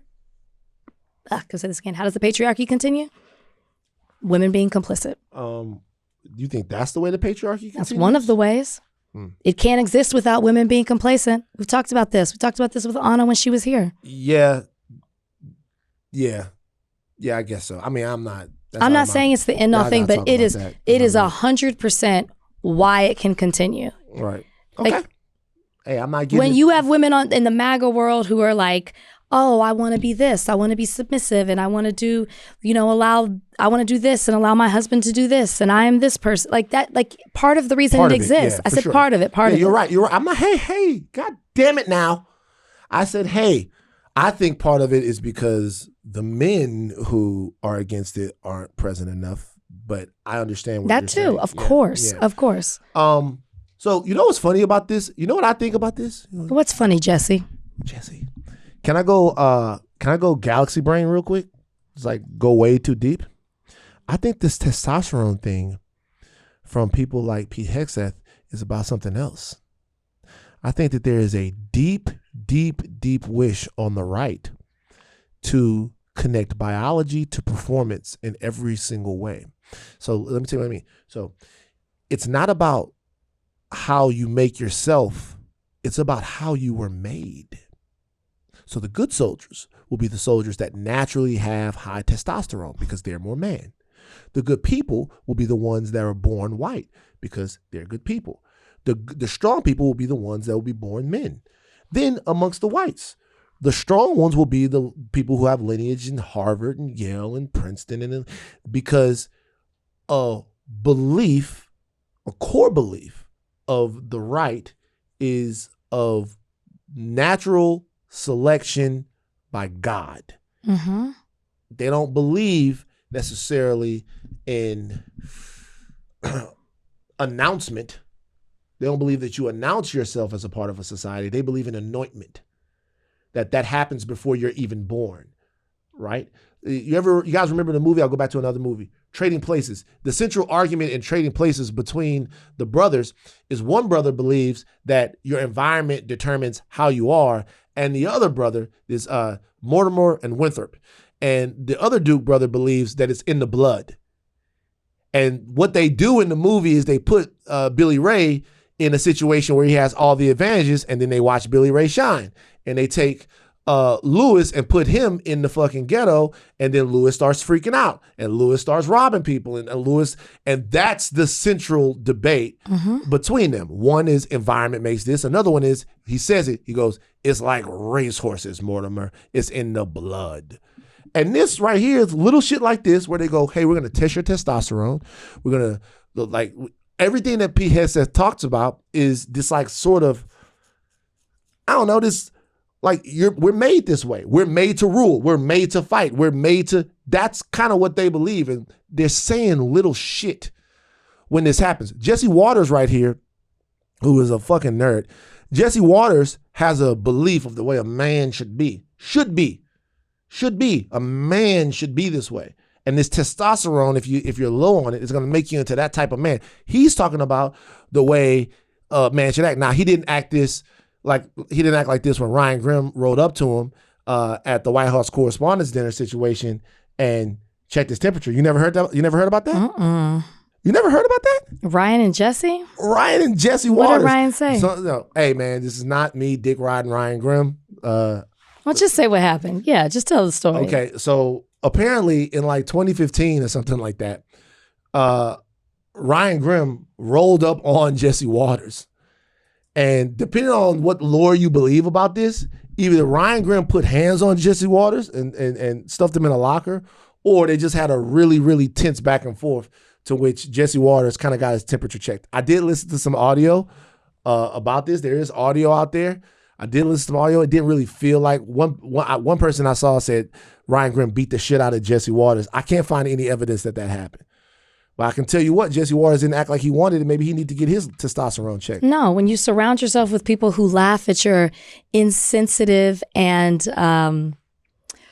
sexist jokes, when you have people who aren't brave enough to stand up to you and call you out on the things that you do that are just basically a sounding board for you, why would you think it? Why would he? Of course he's not. Of course he's not going to stand Donnie's up. putting something in there. I can share a video of it about the Ryan Grimm thing. I don't think that we really need it. No. But it's just knowing that Jesse Waters is one person on camera behind a desk surrounded by a bunch of yes people and another person when he's out in the wild. You think that Jessica Tarloff is a yes person? I don't think she is. Is she? From the Five? She didn't meet the moment right there. She didn't meet the moment at all. That one was outright. That one was easy. It's a layup. She's definitely like pushed back on other things in ways that nobody else did. But pushing at the same back time, is her job. If she's not pushing back, she's not doing a good job. Would you ever be in a situation like that? Would you ever be in a situation to where you were cast as the voice of reason on a show? No, like Ebony K. Williams was on Fox News like that. I would not be the person. She was good at it though. She's great. Phenomenal. I didn't say she wasn't. You asked me, would I want to do that? I would be terrible. Why would you be terrible? I just couldn't have composure and go through that every day and constantly be pushing back and listening to outrageous stuff. And also, I would argue that it's worse than when Ebony was there. Now it is, yeah. Yeah, like it's even worse than it was before. I couldn't put myself in that situation. Do you think it's important that people do? Well, yeah, I think that they should. There always should be like, I mean, if you dissenting voices. Yeah. If you can be a dissenting voice and represent yourself well, I don't think I would be a good representative. I think you do great. Well, I've never been in that situation before. I think we should try to get you on the Five. That's not going to happen. Mm-hmm. And the first day. They got black people there. I've seen it. The first day for lunch at the Five. Rachel's first day. Say, Rachel's here. Let's get lunch. We had lunch flown in from Argentina. Big nigga burgers, man. I'm gonna personify that.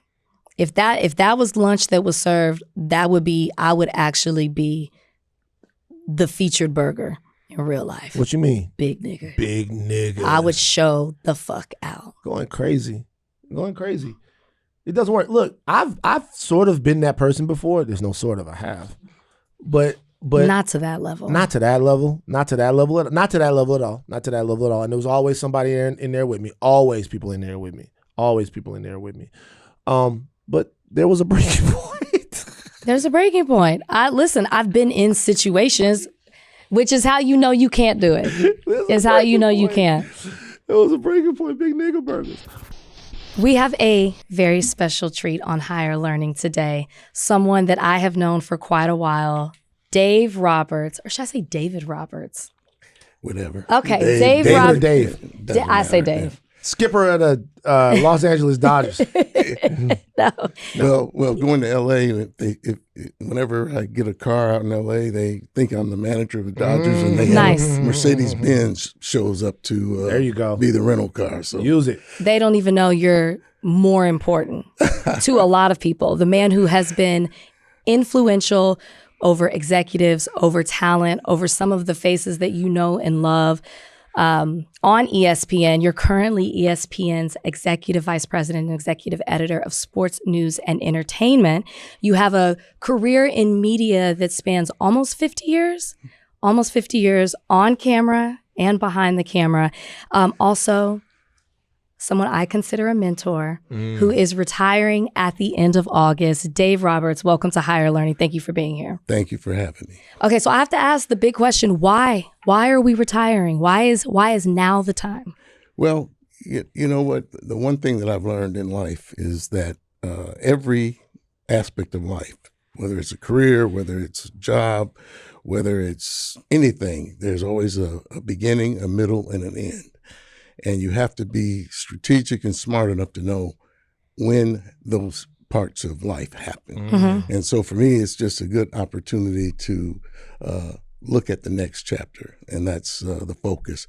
I'm proud of what we collectively accomplished at ESPN over the past 22 years. And as I reflect on my career, I think that there's some good impact there that I can be proud of, and hope that someone else can emerge and continue the momentum that's been started. It's really interesting because most people don't know when to hang up the cleats, as I like to say. Most people will have to be, something has to happen or to be pushed. But I think it's really profound to know my time. It's done for me. I'm going to move on to the next thing. I think more people need to take note of that. Now, how did you know? Yeah. Okay. Great. Well, I'll be 70 in November. Okay. So where? It comes a time in life when you know when you know. And I looked at what has been accomplished, and I look at 22 years, and also the fact that living in Connecticut for 22 years, it'll be nice to live somewhere where I actually want to live. Yeah. You don't like Bristol? I hear this all the time. It's rough. Well, you know what? Nothing's wrong with Bristol, but I grew up in places like Detroit, worked in places like D.C., Baltimore, and Atlanta. And so I have a wonderful CEO in my wife, Tierica, who is making sure that we are set up nicely in Atlanta, Georgia. Right. Yeah. Have you ever been to Bristol? No. It's no joke. You're being nice about it. It's rough. It's a rough place to live for 20-something years. That's all I'll say. You're from Detroit. Right. I did not know this, that your father owned a nightclub. He owned a couple of nightclubs. A couple of nightclubs. Right. So you started out there, obviously Detroit has such a rich history. What's a lesson that you learned from Detroit that maybe has stayed with you within these 50 years of media? That you really have to be patient and you have to pay your dues. When I graduated from college in 1978, a lot of my friends were working in the auto plants in Detroit, making $18, $20 an hour. When I first started out, I was making $3. And I said to myself, what the hell did I go to school for if this is what I'm going to get paid, $3 an hour? And then when you look back or look ahead to where, I am 50 years later almost, all those auto plants are closed, and a lot of the people that I grew up with are still in Detroit, and unfortunately for a lot of them, not doing a whole lot. So. You started out on camera. Yes. And then you went behind the camera, which also is hard for a lot of people to make that decision. You usually want to be on camera for a reason. But what was it? Well, who was influential in telling you to make the switch? Why was that important for you? And how do you feel like that changed your career by making that decision?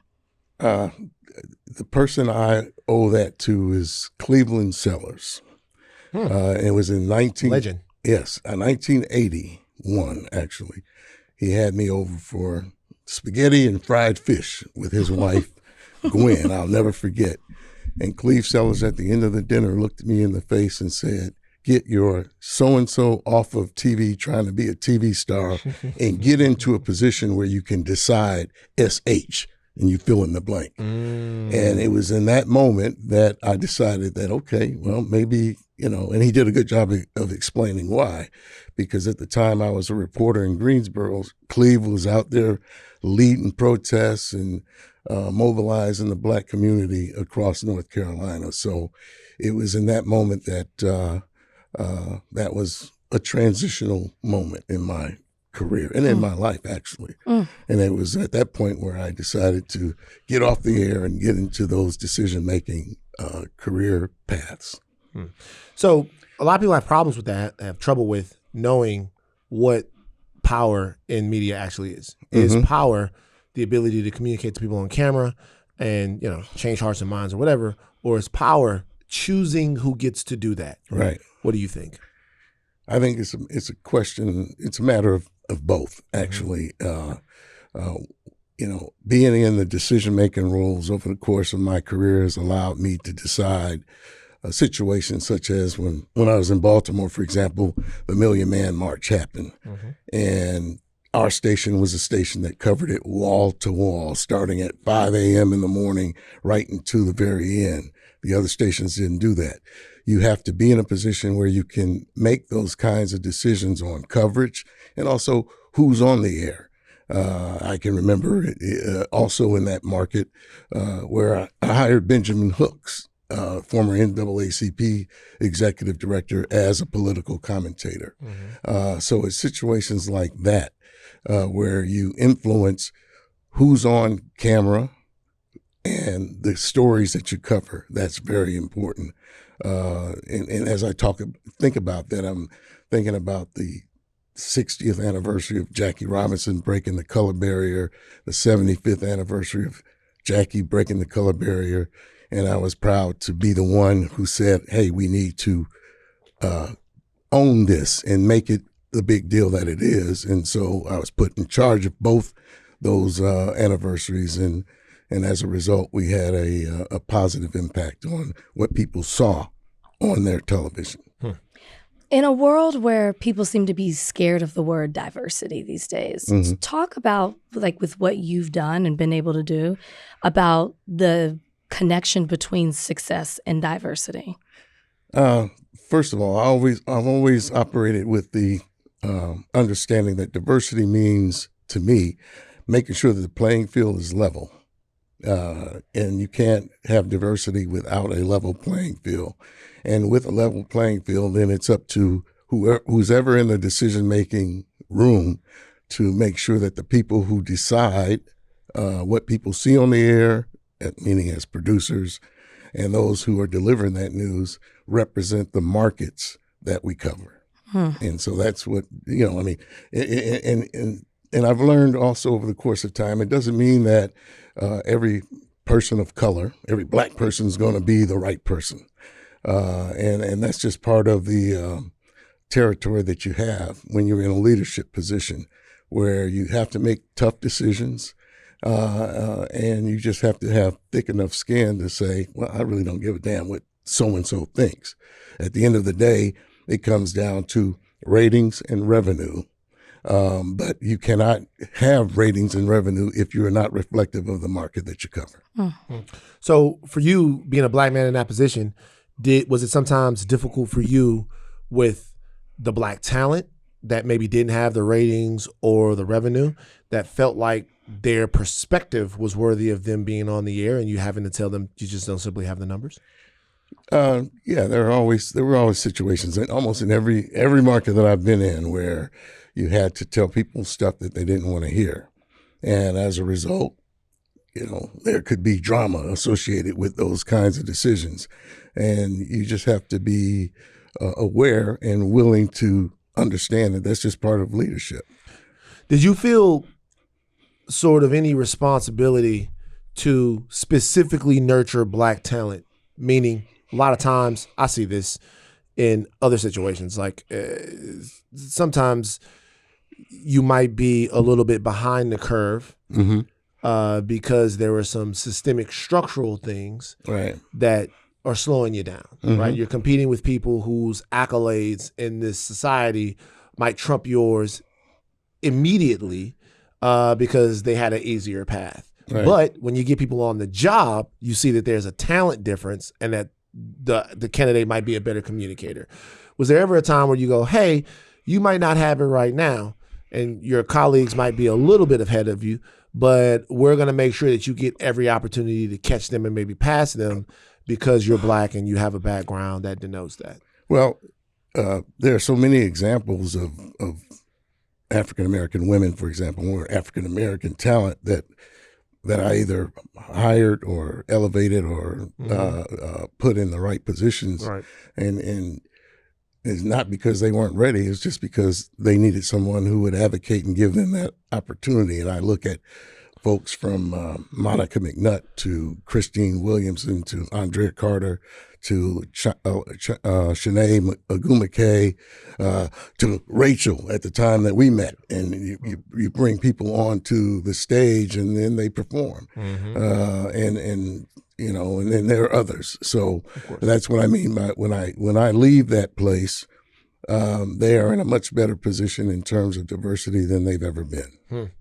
Yeah, when you made the switch to go from news to ESPN, like what were you hoping? I'm sure you couldn't have even imagined, or maybe you did, that you would elevate the way that you did. But what was crucial in making that decision to make the jump, and what were you aiming to do? Well, when I came to ESPN, I had been a news director in a lot of markets. And news directors are like head coaches. At some point you get fired. And that's what happened to me in Washington. I was news director in D.C. for 4 years and couldn't get the ratings up. And so that's just part of the business.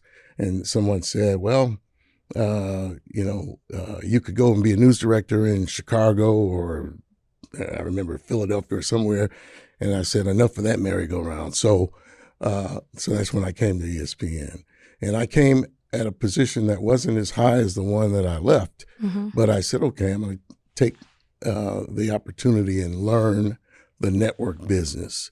And that's what I did, whether it's radio or overseeing sports centers or different studio shows, which put me in a position to, constantly elevate myself. You were an executive at ESPN during 2020 when Black Lives Matter was huge, and the conversation on air, you have a lot of Black talent. The conversation on air really had a mixture of sports and politics and culture, and I feel like ESPN faced scrutiny from the audience in discussing, racial and political issues. For you, how did you balance that? How did you handle knowing the importance of having the conversation? Also that your talent wanted to have the conversation. I'm sure people behind the scenes did as well. But then also, doing that under Disney. When you're in the room, you can say stuff like, look, sports and politics, there's always been a mix of both. Going back to whether Jim Brown and led I forgot what the picture was that people talked about, where it was Jim Brown, Kareem Abdul-Jabbar, and a bunch of other folks. Whether it's the Williams sisters and what they had to deal with, being up and coming superstars in the sport of tennis and the racism that they endured. So it's nothing new. It's a problem when you have executives who want to fall behind this is sports mentality, and that's just never been me because that's not reality. Did you feel like any of the criticism was warranted? Which criticism? The criticism of the way ESPN kind of dipped a toe into the 2020 thing, but didn't quite commit to the coverage. Well, see, I actually thought we did, and the reason why I say that is because I happen to have a hand in how we did it, whether it was putting the right people in place to talk about those issues and just making sure they were covered. Perhaps we could have done more, but again, that's a real subjective part. But I was always unafraid to challenge within the organization that, especially, nothing drove me crazier than when I heard that, well, we don't mix politics with sports, and covering issues like that is crossing the boundary of politics into sports. It does seem like that there was a contingent of ESPN personality. In the time, I don't watch too much ESPN like anymore, but I still catch it. But there was a time where I watched a lot, right? Like a lot. I was raised on SportsCenter, and as I grew older, there was a contingent of ESPN personality that had really direct, like, political, socio-economic critiques. Bomani Jones, Jamel Hill, Michael Smith, Howard Bryant you'd see on ESPN all the time, and a lot of these people. It seems like now there's amazing talent on ESPN right now, but it does kind of seem like they're sticking to sports a lot of the time, outside of Ryan. And the ladies do a fantastic job at framing the issues that are being talked about. Elle is phenomenal. Like, the great talent there. I'm not saying anything about the talent, but it seems like there's been kind of a network edict to maybe stick to sports a little bit more than there was about 10 years ago. Am I reading that wrong? I think the edict is to make sure that there is a connection to sports. Okay. And for me, it's always easy because, I think in one of the interviews I did, I told someone of the story that I used to be a Cleveland Browns fan. Tough. And and I used to wonder why 80,000 people would boo Ben Davis every Sunday at Cleveland Stadium. He was right cornerback, and he was an excellent cornerback. And, I was a kid at that time. And then, my first news director's job, I had hired Paul Warfield as an NFL analyst. And I asked Paul Warfield, I said, why do they always boo your teammate every Sunday? And he looked at me and he smiled and he said, because that's Angela Davis's brother. Because, or Angela Davis is his sister. And if that's not a connection to sports, that's a big connection to sports, and nothing is. So, or when we did the Million Man March and you had hundreds of athletes on site, and had I been at ESPN, that would have been a story I would have pushed. But it was, at that time I was strictly in the news side. Do you think that maybe some time ago that maybe there wasn't as much of a connection to sports, some of the issues that people were talking about? Do you feel like they maybe escaped what ESPN's wheelhouse is to get their political takes and thoughts off, and maybe that hurt the brand a little bit? Perhaps, but I guess I would need a specific example. Well, I mean, you have obviously a personal friend of mine, but also I say that just so people know that I'm being transparent. But also you have like Jamel Hill, right? And Jamel Hill on Twitter, not on ESPN, on Twitter says Donald Trump is a white supremacist, right? And then Jamel Hill becomes a lightning rod for reasons other than the fact that she's talking about this on His and Hers or on the SportsCenter with Michael. It becomes Jamel Hill and her personal political beliefs, but then also kind of like what people would do. I would see this whenever they would have problems with her, is they would go at ESPN. Is this what you guys are for? Is this what you guys are for? And then they end up going their own separate. Jamel ends up leaving or whatever, it ends up happening that way. Right. So. Is that the type of situation where when you're saying this talent being that outspoken, particularly black talent, is that something that's sometimes confusing or inconvenient for the brand? It can be mischaracterized. Okay. In the case of whether it's her or any talent, my guidance to them is that you have to be strategically ahead of the game.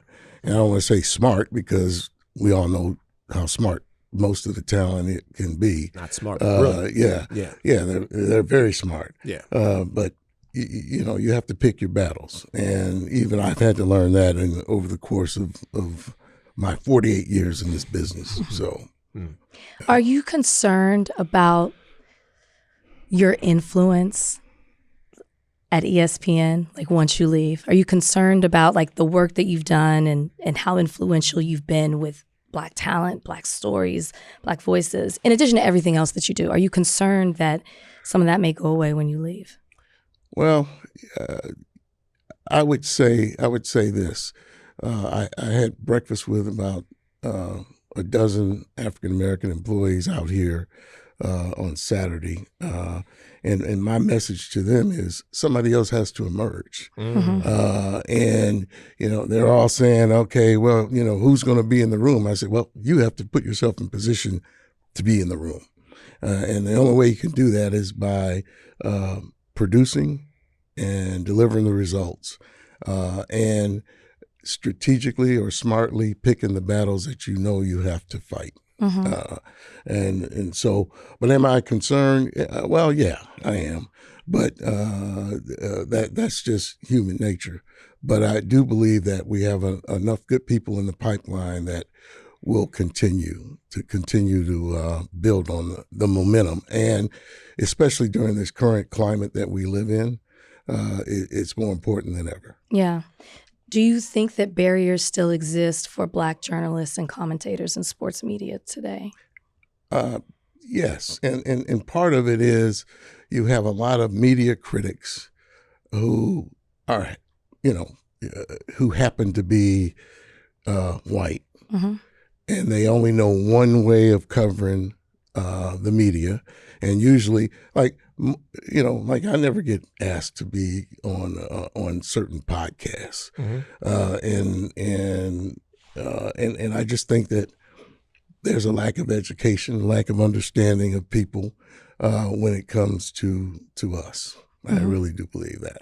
So, say more about that. So when you say a lack of education or understanding, is that inside of the executive suite? Is that outside with media covering media? Like, what don't they understand? Well, I'm talking about the media that covers the media. Okay, so what they don't. They understand like what? Look, okay. I'm not tooting my own horn. Okay, but the fact that a lot of people in our business are surprised when they read my story. I've only been around 48 years. Yeah. So if you're interested in the real principles of diversity, then you would know who the players are. And that even applies in our community as well. As you look at the changing landscape of just media and people trying to figure it out, because I feel like it's changing so quickly, do you feel like in the future, or even right now, it's possible to talk about sports and sports only? Like, is it the way things are changing? Is it more sports has to intersect with all of these things? And I say that in, just last, with FIFA and what happened with the Trump administration, whether it be, I just had another example and I just lost it, but like it just intersects so much with other things. Is it possible for sports to just be sports now, or is I don't think so. Because it all kind of. Yeah. Every year on April, the second week of April, there's a story being done about the fact that, okay, well, the number of African Americans on baseball rosters is now below 8%. Back in the 80s, it was at 25%. So, there's a reason why they have Jackie Robinson Day every April 15th, because it's still a relevant situation, a relevant topic. Or keep your eye on the lawsuit that was filed by Brian Flores, coach of the Dolphins. He's winning a whole lot of court battles, And it all comes back to whether the Rooney Rule is valid or not. Right. So it's always going to be relevant. I don't care what anybody says. The example I was going to say is the White House. When a team wins, the championship, going to the White House is always talked about.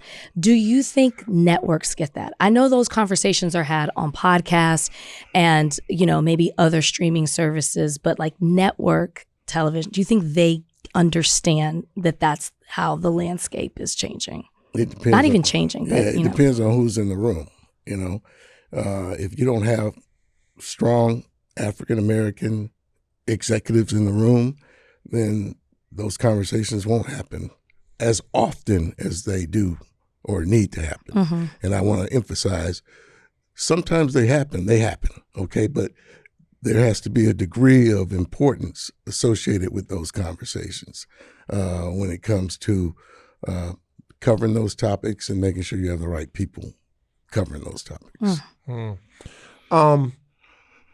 The ESPN in general, Mm-hmm. When PTI comes in, PTI introduces a debate format. Right. So first, I guess I had watched, the Sports Reporters was kind of a debate show. It's more of a panel show. The panel debates each other, but everybody gets, I used to love watching the Sports Reporters. Right. It's one of my favorite shows, right? But then PTI comes in and the debate thing happens. Then Cold Pizza becomes First Take. Cold Pizza becomes First Take, and now we embrace debate. And now we embracing debate 24/7. Outside of the football coverage and the one basketball show, it seems like the majority of it is a hot take contest. Is that good overall for sports discussion that so much of it has devolved into who can out hot take who else? I mean, do you consider Get Up in that category? A little bit, not quite as much, but a little bit, a little bit, not quite as much though. But when I look at ESPN's football coverage, particularly, you can get smarter about football by watching Mina, Ryan, Swaggle, Dan. You can get smarter about football by watching them. Right. A lot of times when you watch them First Take, it's like just the empty calories. Like, you can't really learn anything about sports from watching First Take. Is that a good thing or a bad thing? The reality of First Take is it's the premier debate show on sports TV. It's a premier debate show on TV, probably. Yeah. I don't know too many other shows where people debate that are bigger than First Take. Yeah, and the ratings, I mean, the show has set record ratings now 3 months in a row, and in its time period for the last several years. Right. So it comes down to, you have to know your audience. First Take's audience is predominantly African American, and it has been over 50% African American, and that's what the audience wants. And now, it's up to the people in charge, that includes me, to make sure that, that if it isn't substantive, then you have to make sure that there's some substance behind it. And we have those kinds of conversations, even on shows like First Take. I'm talking about in the room after the show is over. Like, did we do enough? Did we educate people enough and all of that stuff like that? Do you think that type of sports programming is starting to wane a little bit? Because I'll even say, like, here at the Ringer, you got Zach Lowe, you got a lot of people and stuff like that. There are debates and stuff, but then there are just people that will tell you what the rotations are. You can learn what a RAM screen is. You can learn the definition of the second apron. You can learn all about the new rules of the draft. And, like, if you listen to enough podcasting that's going on, you'll know at the end of a 1 hour podcast every team's salary cap position. If you're listening to it, like, you'll just know, oh, only the Bulls and the Nets have money to spend. What's really going to happen? It just doesn't seem like that type of coverage. You used to be able. I used to watch Edge NFL Matchup. Do you remember that show? Yeah. I used to watch Edge NFL Matchup on Sunday mornings, really early, and they would give you all the schematic breakdowns and all of that stuff. Yeah, who used to host that show? I cannot remember who used to host it. But Was it Chris Mortensen? Antonio used to be. Yeah. So I used to watch. Right. I used to watch all of these shows to like get smarter about sports. And it doesn't feel like, I'm not just picking on ESPN here, but even on FS1 and stuff, like, it doesn't feel like that's what. And maybe the audience doesn't want that. That's anymore. what I was going to say. I don't know if they want that. Well, there's a huge podcast audience for it, but I'm just saying, like, it doesn't seem like that's what the networks are into anymore. Well, it comes down to personality. Okay. And people gravitate to personality. They go to PTI because of Tony and Mike. When Tony and Mike are not on PTI, there is a major drop in the ratings. We want to see our uncles, man. Yeah. Yeah, that's what we want to see our uncles. They go to First Take because of Stephen A. Smith. Right. Like him or not. Right. That's what they go to First Take for. Another example of what I experienced in my career earlier, when we became the #1 station in Baltimore, people asked me, they said, well, how did you beat WJZ in Baltimore? I said, well, I was an idiot when Montel Williams led into our news, and I became a genius when we got Oprah. So it comes down to personality. Simple as that. People listen to podcasts if they connect with the personality. There are hundreds of podcasts out there that probably have 2 or 3 listeners per day. Right. And that's because they don't have the personality. So that's the space that you all are in. So something you could probably relate to there. Yeah. Yeah, no, it's true.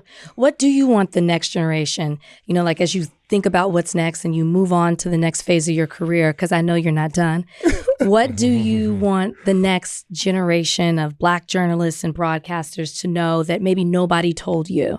Because I think a lot of people look at the current landscape, feel like maybe it's saturated, feel like they don't know what to do as media is changing. What would you tell them? To remain nimble, because the business is going to continue to change almost every week, if not every day, and to be to strive for excellence, because nobody's ever going to be perfect, but you can always strive to be excellent. And if you are excellent, then you can be in a position to impact the change that needs to happen, and hold each other accountable. Hold yourself accountable for the results, and know the audience, know the market that you're covering, and to always watch.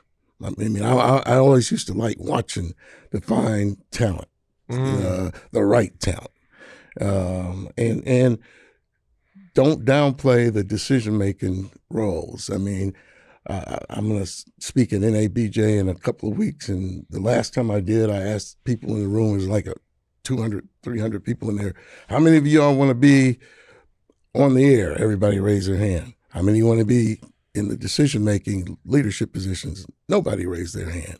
Right. So hopefully this year, that'll change. There's got to be more people willing to make decisions, take the flack in the controversies, and make the hard decisions no matter what. So well said. Being in leadership is can be a lonely space. It definitely is. Yeah, like I'll tell you what you got to do. Right. You got to, every once in a while, you just got to post from like Turks or Anguilla or Greece when you take the wife on a nice vacation, and then you gotta brand it. Right. Okay. You gotta take a puff of the cigar, and you gotta be Dave the Boss. It's like some of y'all trying to get 5 minutes on the air. Psst, I got 5,000 minutes on the air, because everybody that's talking, I put them there. And then if you don't do it that way, they're not gonna want to do it. That is exactly how you would do it, which is why some people are here and some people I'm saying are not. For me, I'm just trying to make more people. Every time I meet like the young people now, they go, man, oh man, I'm trying to put me on and all that stuff like that. There's so many different ways to be successful, but it's a world where everybody wants their face on the cover of it, and I get it. Same thing. I get it. That was awesome. If you stayed being that person, where would some of this talent, myself included, be? So we wish you the best. I want to say thank you. I don't know what you saw in me years ago. You saw something. You gave me an opportunity. Stop laughing. You gave me an opportunity that changed my life completely. Aww. And it's truly, and it's why I'm here right now at the Ringer. I left ESPN and came over here, but I know that so many people have the same story, and you'll continue to get an outpouring of love and appreciation for all that you've done. And I know that you'll continue to do that, whatever you do next. Well, you know, it seems like, I said this, I was telling my wife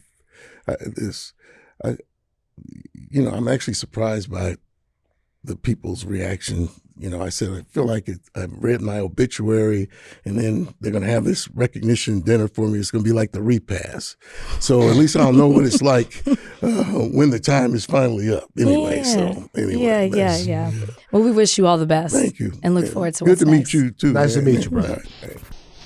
Anything else? Do we care about John Fetterman changing parties? No. He's already changed parties. Yeah, but the fact that I guess this is a red line. He's like, if the platform of the party becomes anti-Israel, I will officially leave the party. He's never said that. He's actually always tried to kind of defend what he's doing. He's like, I would be a terrible Republican. He almost tries to like, I'm working to get along with them, or I believe in this. I mean, he's always been a staunch supporter of Israel, but at the same time, he's still been like, I have not left the party. Like he even put, I think he did an op-ed in Washington Post not too long ago about explaining the decisions that he's made and talked about still being a part of the party.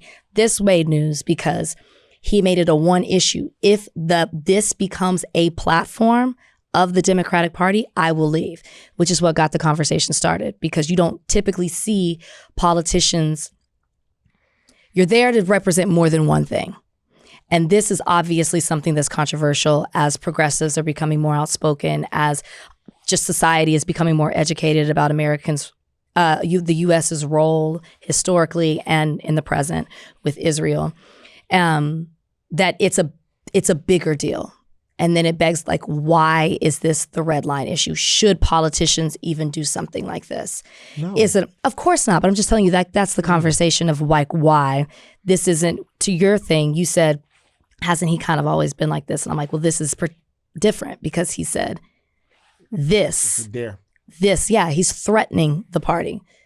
If you do this on this one issue, and he's couching it under, it's a morality thing, it's a character thing, it's a judgment, which is a whole nother conversation of that's really rich to say in light of what has happened and what is continuing to happen.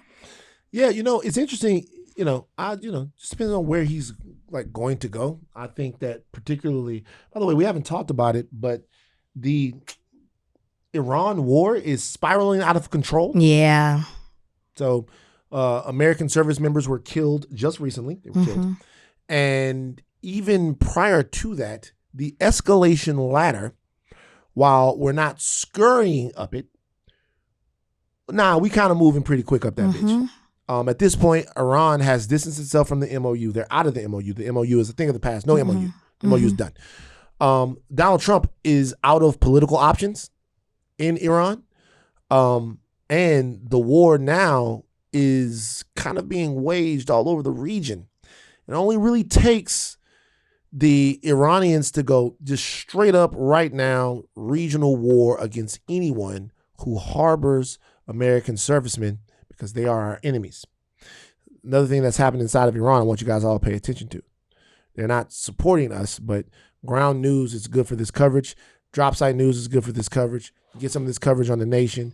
You can follow all kinds of different podcasts to the left and to the right and to the center. Obviously, I love the Bad Faith podcast. I love Breaking Points. I love all of these different places to go and get news and listen to, like Al Jazeera, if you guys want to go do that stuff. But also stay in touch with what's happening from the center of your media, like legacy media here, CNN, and all of these places. Consume all of this to try to see how the story is getting framed differently. I'll say this.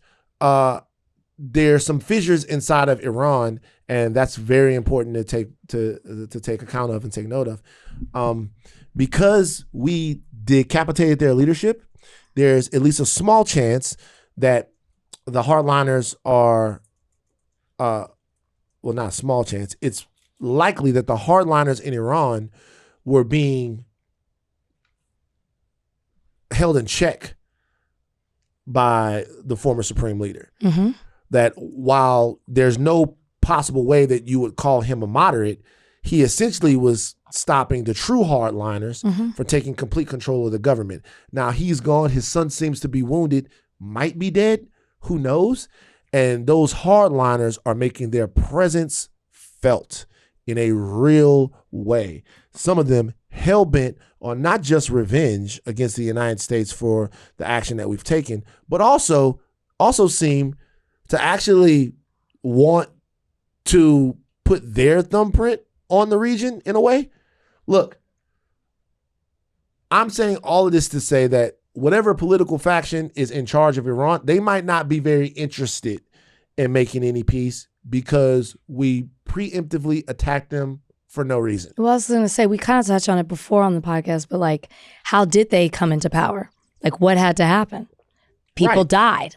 They lost family members. And multiple people have died, as we've talked about it on both sides. But yeah, like, if they were already that way, and then the reason that they've even been able to step into power is because of they have been killed at the hands of from our country, then of course it's even worse. They're motivated by everything that's happened, right? And so, already prior feelings that they had in that situation.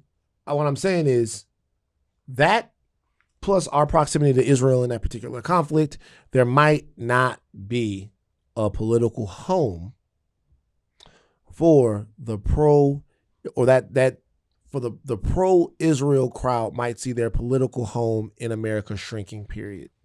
And what needs to happen in that case is that there needs to be a reinvestigation or a recontextualization of our relationship with Israel, what Americans will take, what Americans will vote for, and what they're going to do. But for Fetterman, I say all of that to say that he's going to have to ask himself where he's going to go. Well, I think that's why he made that comment, because of everything that you just said. Because there is a reevaluating, a re-examining of the relationship in light of knowledge that people had, or maybe that they weren't willing to look at prior to all of this. That I think that the threat was because he does feel that things are changing. And I mean, obviously it's in light of too of like Democrats, what was it, like 100 Democrats voted not to send aid. Yeah. This is him threatening for a reason. Yeah, he's threatening for a reason. I will say this though, before we got out of this, this is just kind of bluster by him, because the top of the party, the power base of the Democratic Party is still very, very interested in the same relationship with Israel we've already had. Like the people that it'll be interesting to see what these presidential candidates. I think most of the Democrats that you're talking about, if they didn't support the war, they supported regime change in Iran. And they were very, very, very delicate about how they discussed it. Well, the Iranians the Iranian regime is bad. I have no love for it, but the president has to follow the rules. That's actually not what you say if you want to critique the war. What you say is that, hey, we shouldn't be in there sending American troops and American money over there to fight a war that is not in our interest against a nation that hasn't attacked us on behalf of another nation, or because another nation is interested in that war in their region. We shouldn't do that. Like no relationship should denote that. And we should kind of look at why we are doing that, right? So, that being what it is, they didn't want to do that. They couched it and they fucking ran behind it, and they ran behind all of that. They couldn't. They still can't. So I don't know what the fuck he's even talking about. He just doesn't want to be a Democrat anymore. He doesn't. So if you don't want to be a Democrat anymore, just don't be a Democrat. Nobody fucking cares anyway. Who fucking cares? Well, at this point. Who fucking cares? Like, we can't count on, I'm not a Democrat. The Democrats can't count on, see that? See what happened? Long time identity. Can't count on Fetterman for anything. Yeah, now. I mean, but remember when he came in, he was a darling. He was a political darling. Remember, what topic were we just talking about where you were like, political darlings will come and go? He was up there. People loved him when he first came in. It's just so funny. Everybody used to, this is how you know it's all horseshit. Everybody used to defend him for the shit that they're making fun of him for now. Now, I see people posting videos going, John Fetterman can't even fucking say a full sentence without whatever. But if you would have pointed that out before, you'd have said, hey, John Fetterman has had some real health issues, and you're an asshole if you say that about him. But now, the same people that are off of Fetterman use that exact same thing. It's all horse shit. Yep. It's all bullshit. Make up your own fucking mind. You know what it was that people loved about him at the beginning? He was an everyday man. He was an everyday man. He was an everyday man? No. He wasn't an everyday man because, my dad was an everyday man. He was an everyday white man. Boy, they love it. Boy, they love it. I was going to pick, you know what? You know what I'm going to do? What? I'm going to pick a random white guy. I'm going to make him into a political thing. Just as on some bulwark shit. I'm going to go. You don't have enough time, Van. No, I'm going to do this over the next 10 years. Y'all not even going to know it. I promise you. Over the next 10 years. So a plant. Huh? Yep. Over the next 10 years, I'm just going to go somewhere. I'm going to be like, I'm going to see somebody and he's going to be working with his hands, tilling the soil. Good luck finding him. Working with his hands, tilling the soil. He's going to be tilling the soil. And that's the first political ad, tilling the soil. Hey, hi. I'm Mark Latimer. See how I do this soil? This is what I do to people. Sometimes you have to take the soil that's at the bottom and raise it to the top. And that way, you get the nutrients because all soil needs is a little sunlight, just like you. Put him in a fucking hat or a cable knit sweater. This nigga's going until we find out he killed 140 people in Iraq. All right. Take us out. Take thin caps off, but do not stop learning. Till the soil. All the soil at the bottom needs is a little sunlight at the top. Rachel and Lindsay. Bye, guys.